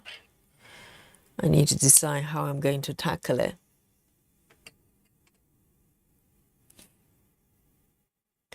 Laura says my daughter's crafty too, so I end up leaving with a lot of yarn. She started crocheting a while back. That's really nice. I learned from my mom as well. My mom, she's a knitter. She was a knitter, and also she crochets as well. So she taught me how to do both.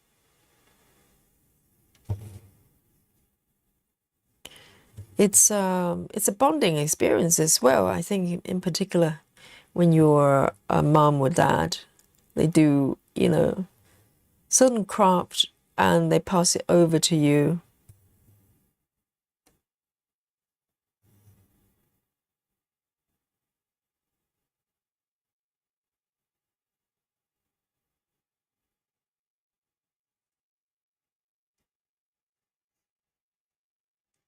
Michelle says, are you going to stitch on white fabric? There seems to be a lot of air stitching in the house. Well, I do have a piece of Ada that has slight blue tint, but not very strong. So it might offset the white slightly, but yes, if it's full-on air stitching, I think it's just air stitching, but it's not pure white. It's not pure white. It's slightly blue, slightly blue. I think that will probably help help a little bit. Susan says, be careful when you wash your fabric in case a piece of it goes missing. Oh my God, Susan. Yes, I mean, if it's a glitch in the matrix, I have no control over it.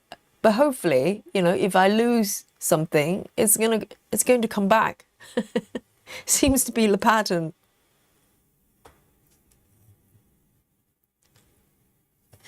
Yes, imagine if I wash my fabric and the whole thing just disappears. So on Saturday, I'll be fabricless. I'll literally have to do air stitching, stitching in air, for real.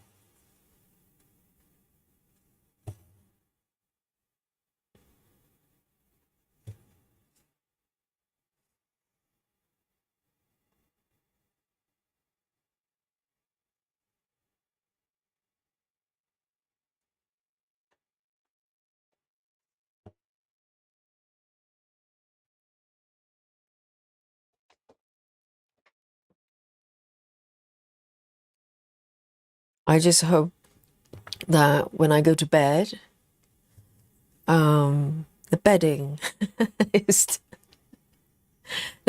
still the way it is. I think I'll be so freaked out if I go to bed and that piece of fabric reappear. I don't like it. Oh, I missed 2 stitches here. 1, 2.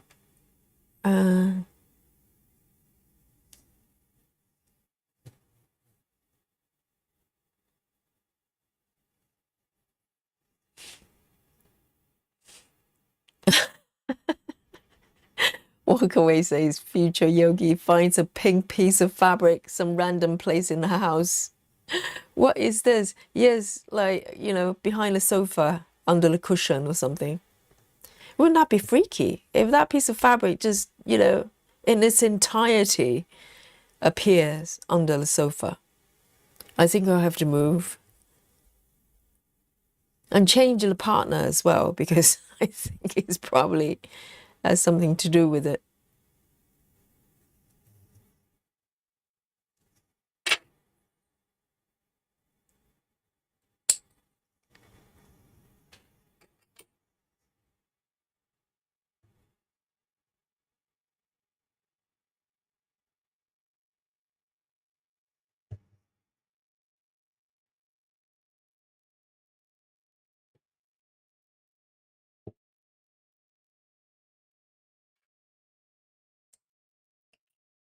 Lovely. Look at that. And 159.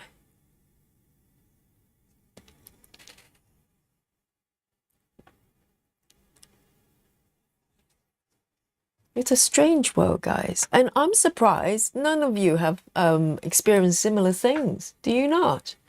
things that you just can't explain. We're not talking about misremembering things, you know. We're not talking about looking for glasses. Actually, they're on top of your head.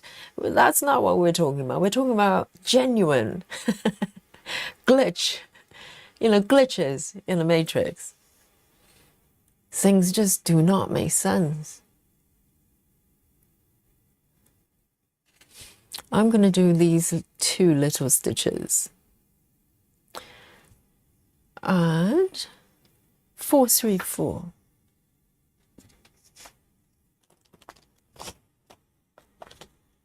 No spooky bingo today.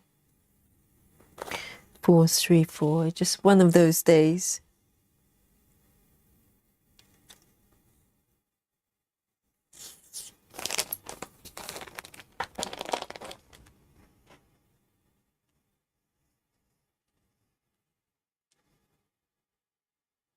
Only 2 stitches.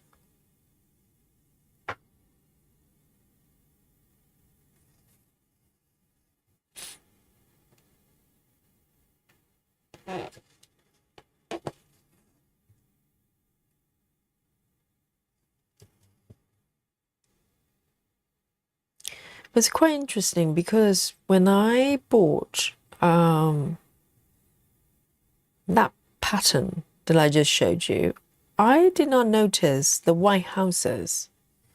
And indeed, there's going to be a little bit air stitching going on there.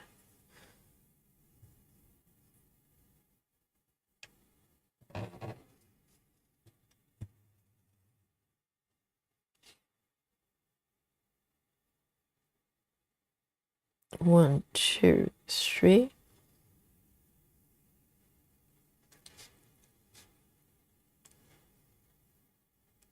Yeah. No spooky bingo. Very good, Susan. But we have spooky duvet instead.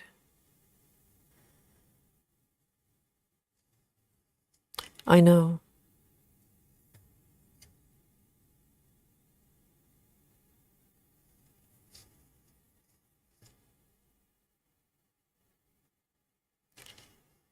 And also, for some reason, because you guys know, what's his name? Bill Crosby. Is it Bill Crosby? You know, the actor turned criminal. I think he was convicted of something like sexual crime or something like that. For some reason, I was totally convinced he was already passed on. So yesterday, I was really shocked when I saw a piece of news about him. And I had to Google because I was so convinced he was dead. So strange. 434. I vividly remember when the news came through and reporting that he passed away. I'm thinking maybe last year or a couple of years ago. I just remember that he was dead. So I was really shocked when I saw a piece of news about him.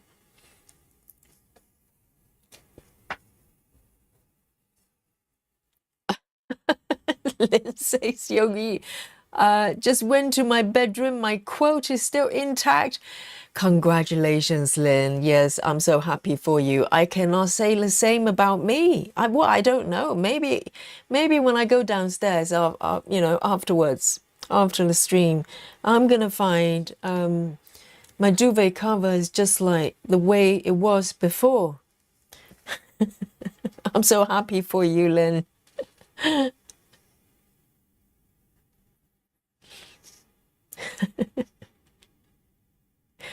Rose says, Yogi, you need to take a photo of your duvet with a missing flap because when it returns, no one is going to believe you. That's a very good point. That is a very good point, Rose. And I regret that I never took a photo of the duvet because sometimes if I could just accidentally do it, let's say if Dolly is sleeping on top of it and I take a picture of Dolly and just, you know, I take a photo of the bed as well and the bedding. but I'm not sure if I even have a photo like that. But yes, I'm going to take a photo. If it ever, go back to the way it was, I'm going to really just freak out. No, but hang on, Ruth.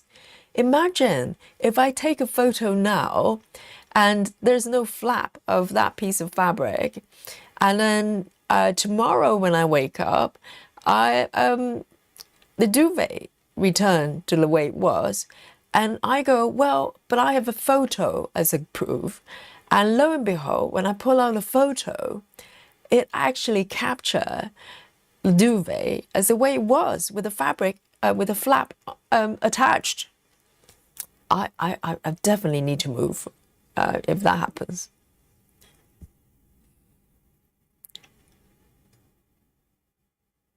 Sal says my TV in the living room comes on by itself all the time. There's no reason for it. It happens to my TV a couple of times, but that's because of my remote control. It's got some sort of a timer going on there. So maybe, or maybe it's haunted as well. Maybe Sal's TV, Sal Stitching's TV is haunted as well. Walkaway says, future Yogi takes duvet out of the dryer and there's a flap like nothing happened. No, there's no chance that piece of fabric would just detach, in any shape or form. No, it was fully stitched on and properly stitched. I mean, the duvet was in a very good condition. So, and I just ironed it. I just ironed it last week, ready to be used. Oh dear. Let me just pick one more color. It's 20 minutes past midnight. I'm going to pick one more. This is going to be my last color here. Let me have a look. I wanted to stitch some blue colors. I'm really fond of these blue colors.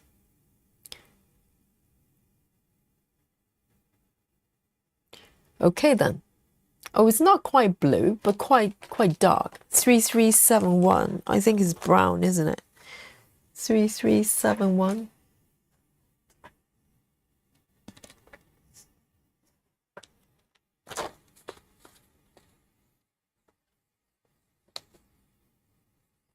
It's just so strange.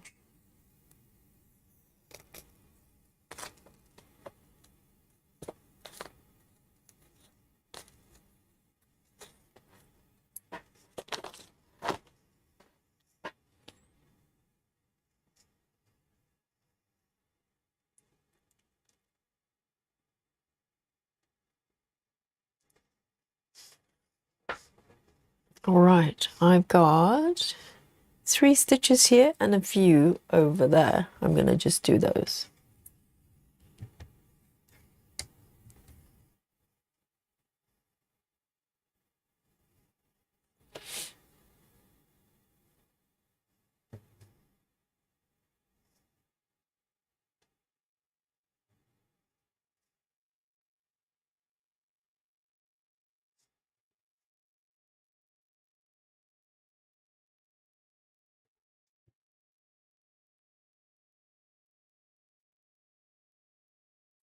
Lynn says, Yogi, my Alexa comes on the nighttime, top volume, makes my partner and me jump. Oh, that's freaky.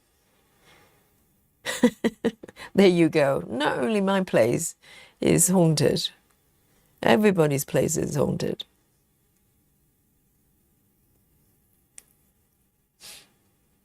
And Ruth says, we have touch lamps on our bedside table, which goes on by themselves often.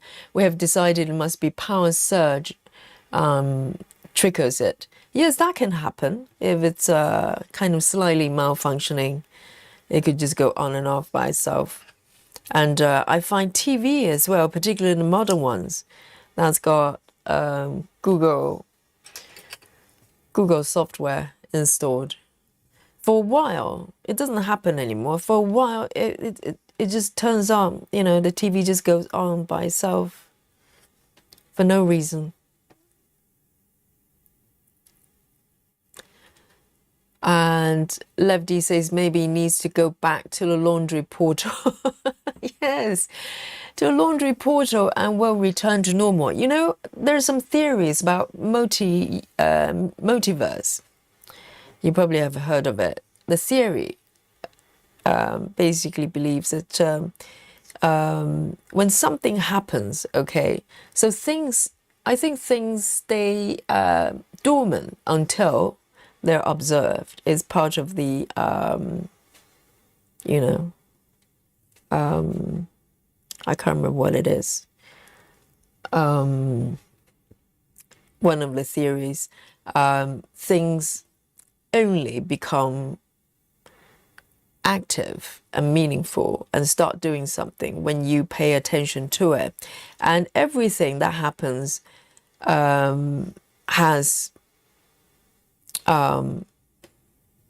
how do I describe it? Basically, anything that's possible, any combination that you can think about. So, for instance, if I walk down the stairs, one universe of me will walk down the stairs safely, and then, you know, maybe have some breakfast in the kitchen. The other universe will be me falling off the stairs and hit my head and then maybe suffer some sort of concussion. Basically, any possibility you can think of under any circumstances, it happens. So it really depends on which version that you that your consciousness is, you know, I don't know, enters. That's the version. That's the version of your reality, or something like that.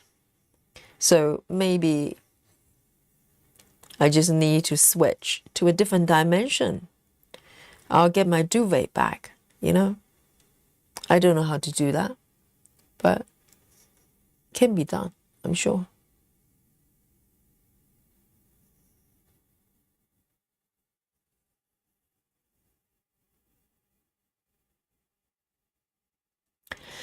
And Susan says, Yogi, there's a T shape in the bottom of the blue coat that doesn't match up with the stitching. Susan, stop looking so carefully, okay? It's almost bedtime, okay? just let me, you know, fudge. Let me get away with it. I don't know which one, T shape. I don't even know where it is. I mean, I'll have a quick look, but I think at least this area is looking fine. Close your eyes, Susan. Close one eye, maybe both eyes. Let Yogi get away with it.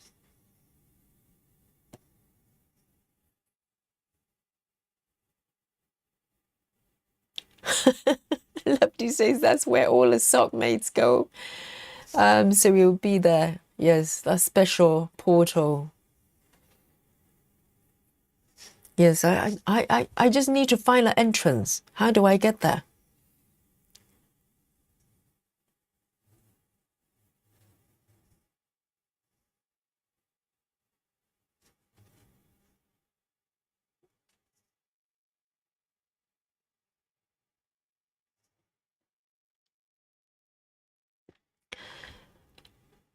Walkaway says my Alexa voice had an update or something. She sounds younger now. Oh. I keep expecting her to say something like, cool beans. Can you not change the voice? I think you can with, I haven't got Alexa, but I have Siri. And Siri, you can change to male, female. I'm not sure about ages necessarily, but you can change just different voices to the one you like. Chua, hello, said I had someone put a motion sensor light in our stair landing, Many old people got spooked. I know sensor light is, I don't like it. I know it's necessary sometimes, particularly outdoor. But it's a little bit spooky. You just go somewhere and suddenly it's like you have a spotlight on you or something.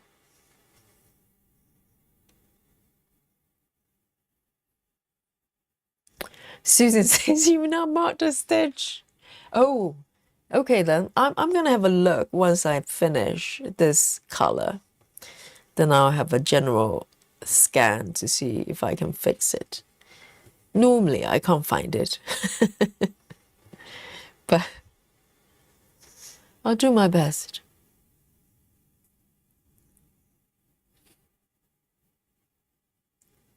Sound Stitching says I don't have a timer on mine and no Alexa device connected to it. It just comes on. Really? Well, if even more spooky, if it's not even plugged in. Can you check the plug?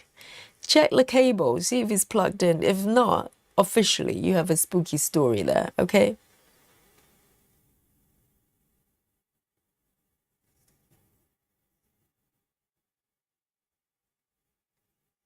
Samantha, hello. Samantha said just enjoying night off from work and doing some crochet tonight. That's so nice for a change.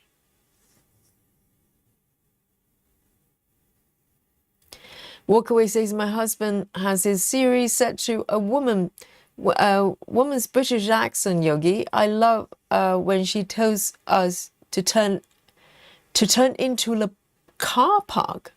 To turn into the car park. Right. Yes, you probably can have different accents and stuff. I bet I can probably have a American voice as well.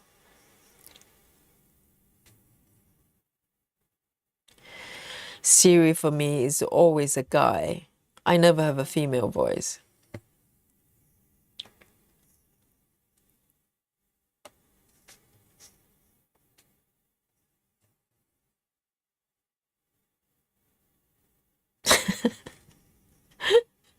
All the strange stories tonight.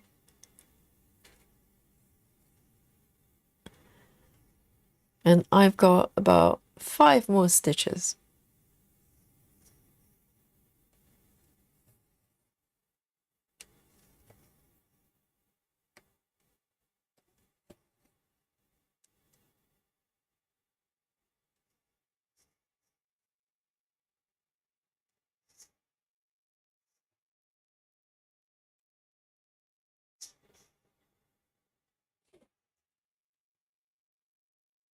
Ah, okay.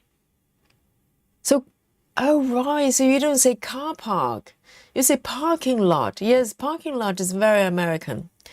Yes, car park is car park. Well, I suppose you know, you chose the accent, so it's probably going to say controversy or tomato.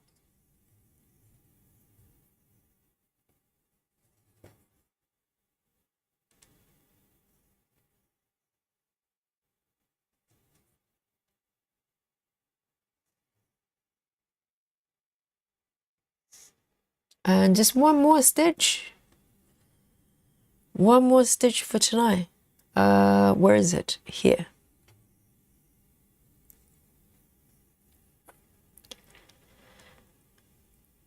Lynn says, Yogi, Andrew blames me for Alexa. Andrew is Lynn's partner, I'm guessing, not the cat. And but I said it's on your bedside cabinet, so my arms must be 7 feet tall. Yes, or maybe it's just paranormal, you know, phenomena. Just like my duvet, my spooky duvet.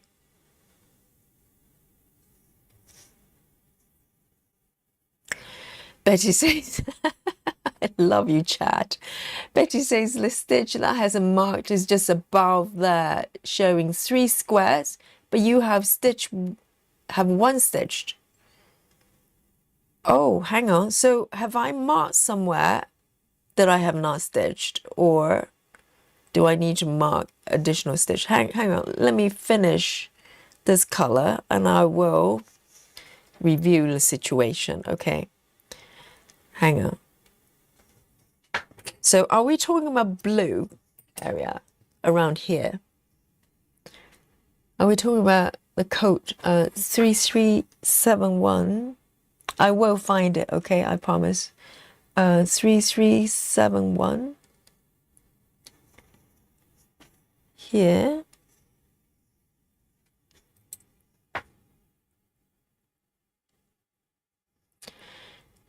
So showing 3 squares, but only 1 stitch. So I marked incorrectly on my chart. Is that correct?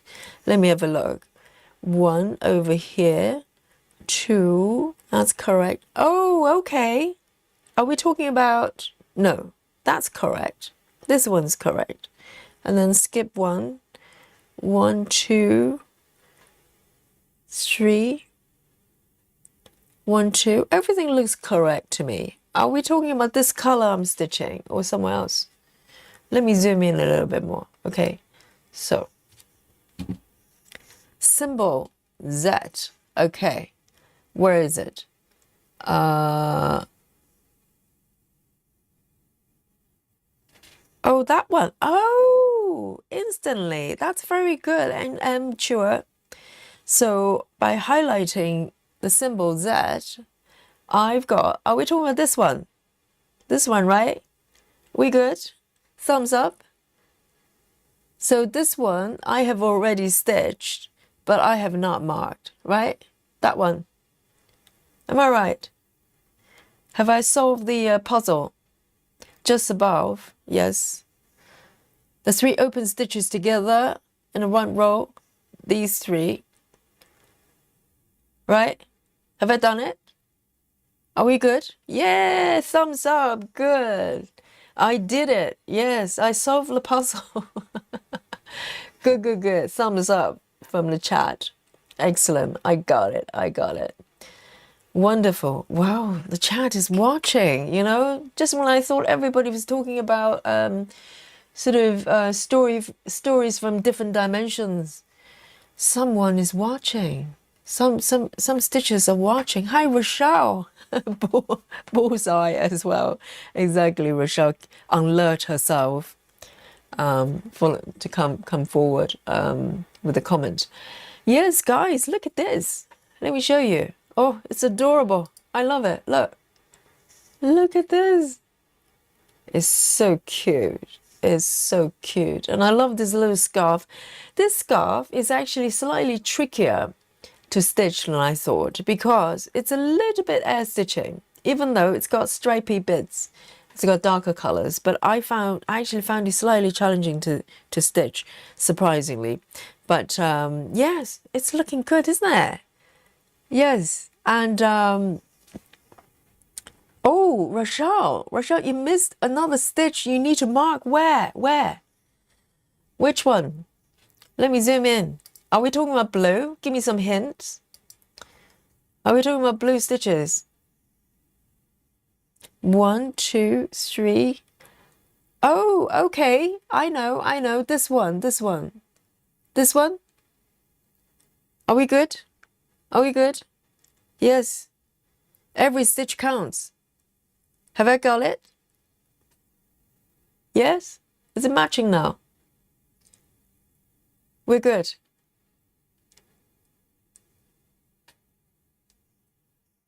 Another missed.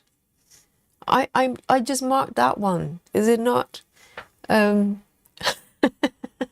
not, I'm going to just leave it. Seriously. Perfect. Oh, Rochelle, yes. Round of applause. Yes. Good.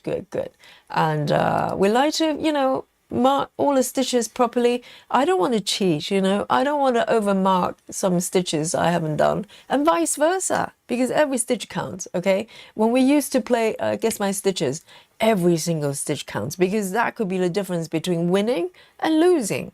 So, but now, for today, here we go. This is what I've got. It's so adorable. And So today I focus on, I did a little bit of little ear here and still a little bit to go. I think the other one may be pointing this way. I have to check the mock-up. But the little blue suit is coming along really, really well, isn't it? The little blazer. And so I'm really enjoying it. And yes, this piece is called Decisions. It's a piece of artwork by Susan Weller.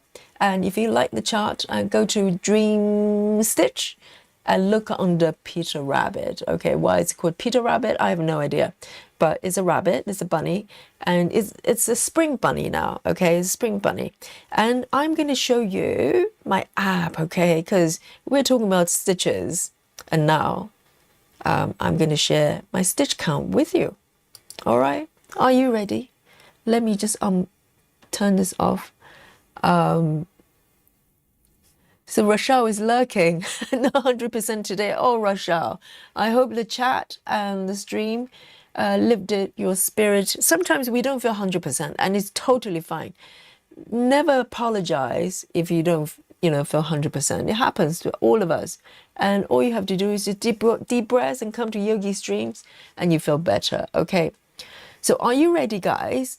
I'm going to count down. Oh, Lynn says 268. So Lynn is playing Guess My Stitches.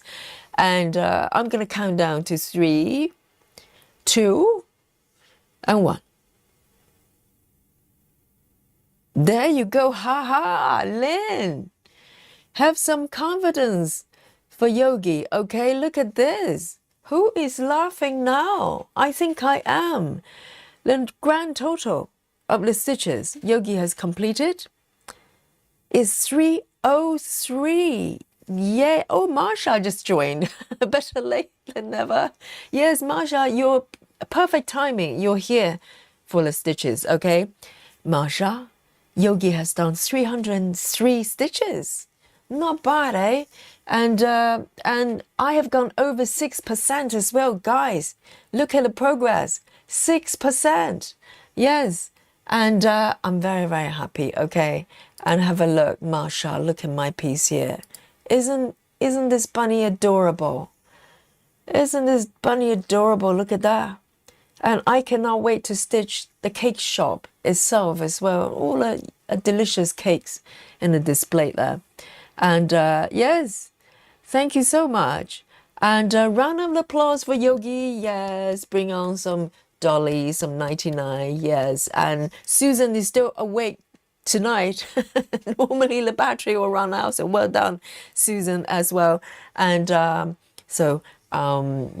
us some 99 and Dolly love, and to send us to bed. And tomorrow, of course, is an off day, okay? And Saturday, we're coming back with vengeance. Saturday, we're having a member stream first. I'm going to be doing, what is it? Needlepoint, okay? And then we're going to launch the 1 week long 14 count retreat. We're going to just relax and just stitch 14 counts and whatever counts below 18, and or if you don't have any 14, you can stitch whatever you want, okay? But think about it. Maybe bring on a 14 count or 16 count piece, and it's really nice, relaxing. And I'm going to be doing 14 count exclusively for an entire week, okay? So this is what my week is going to look like. I hope you join me.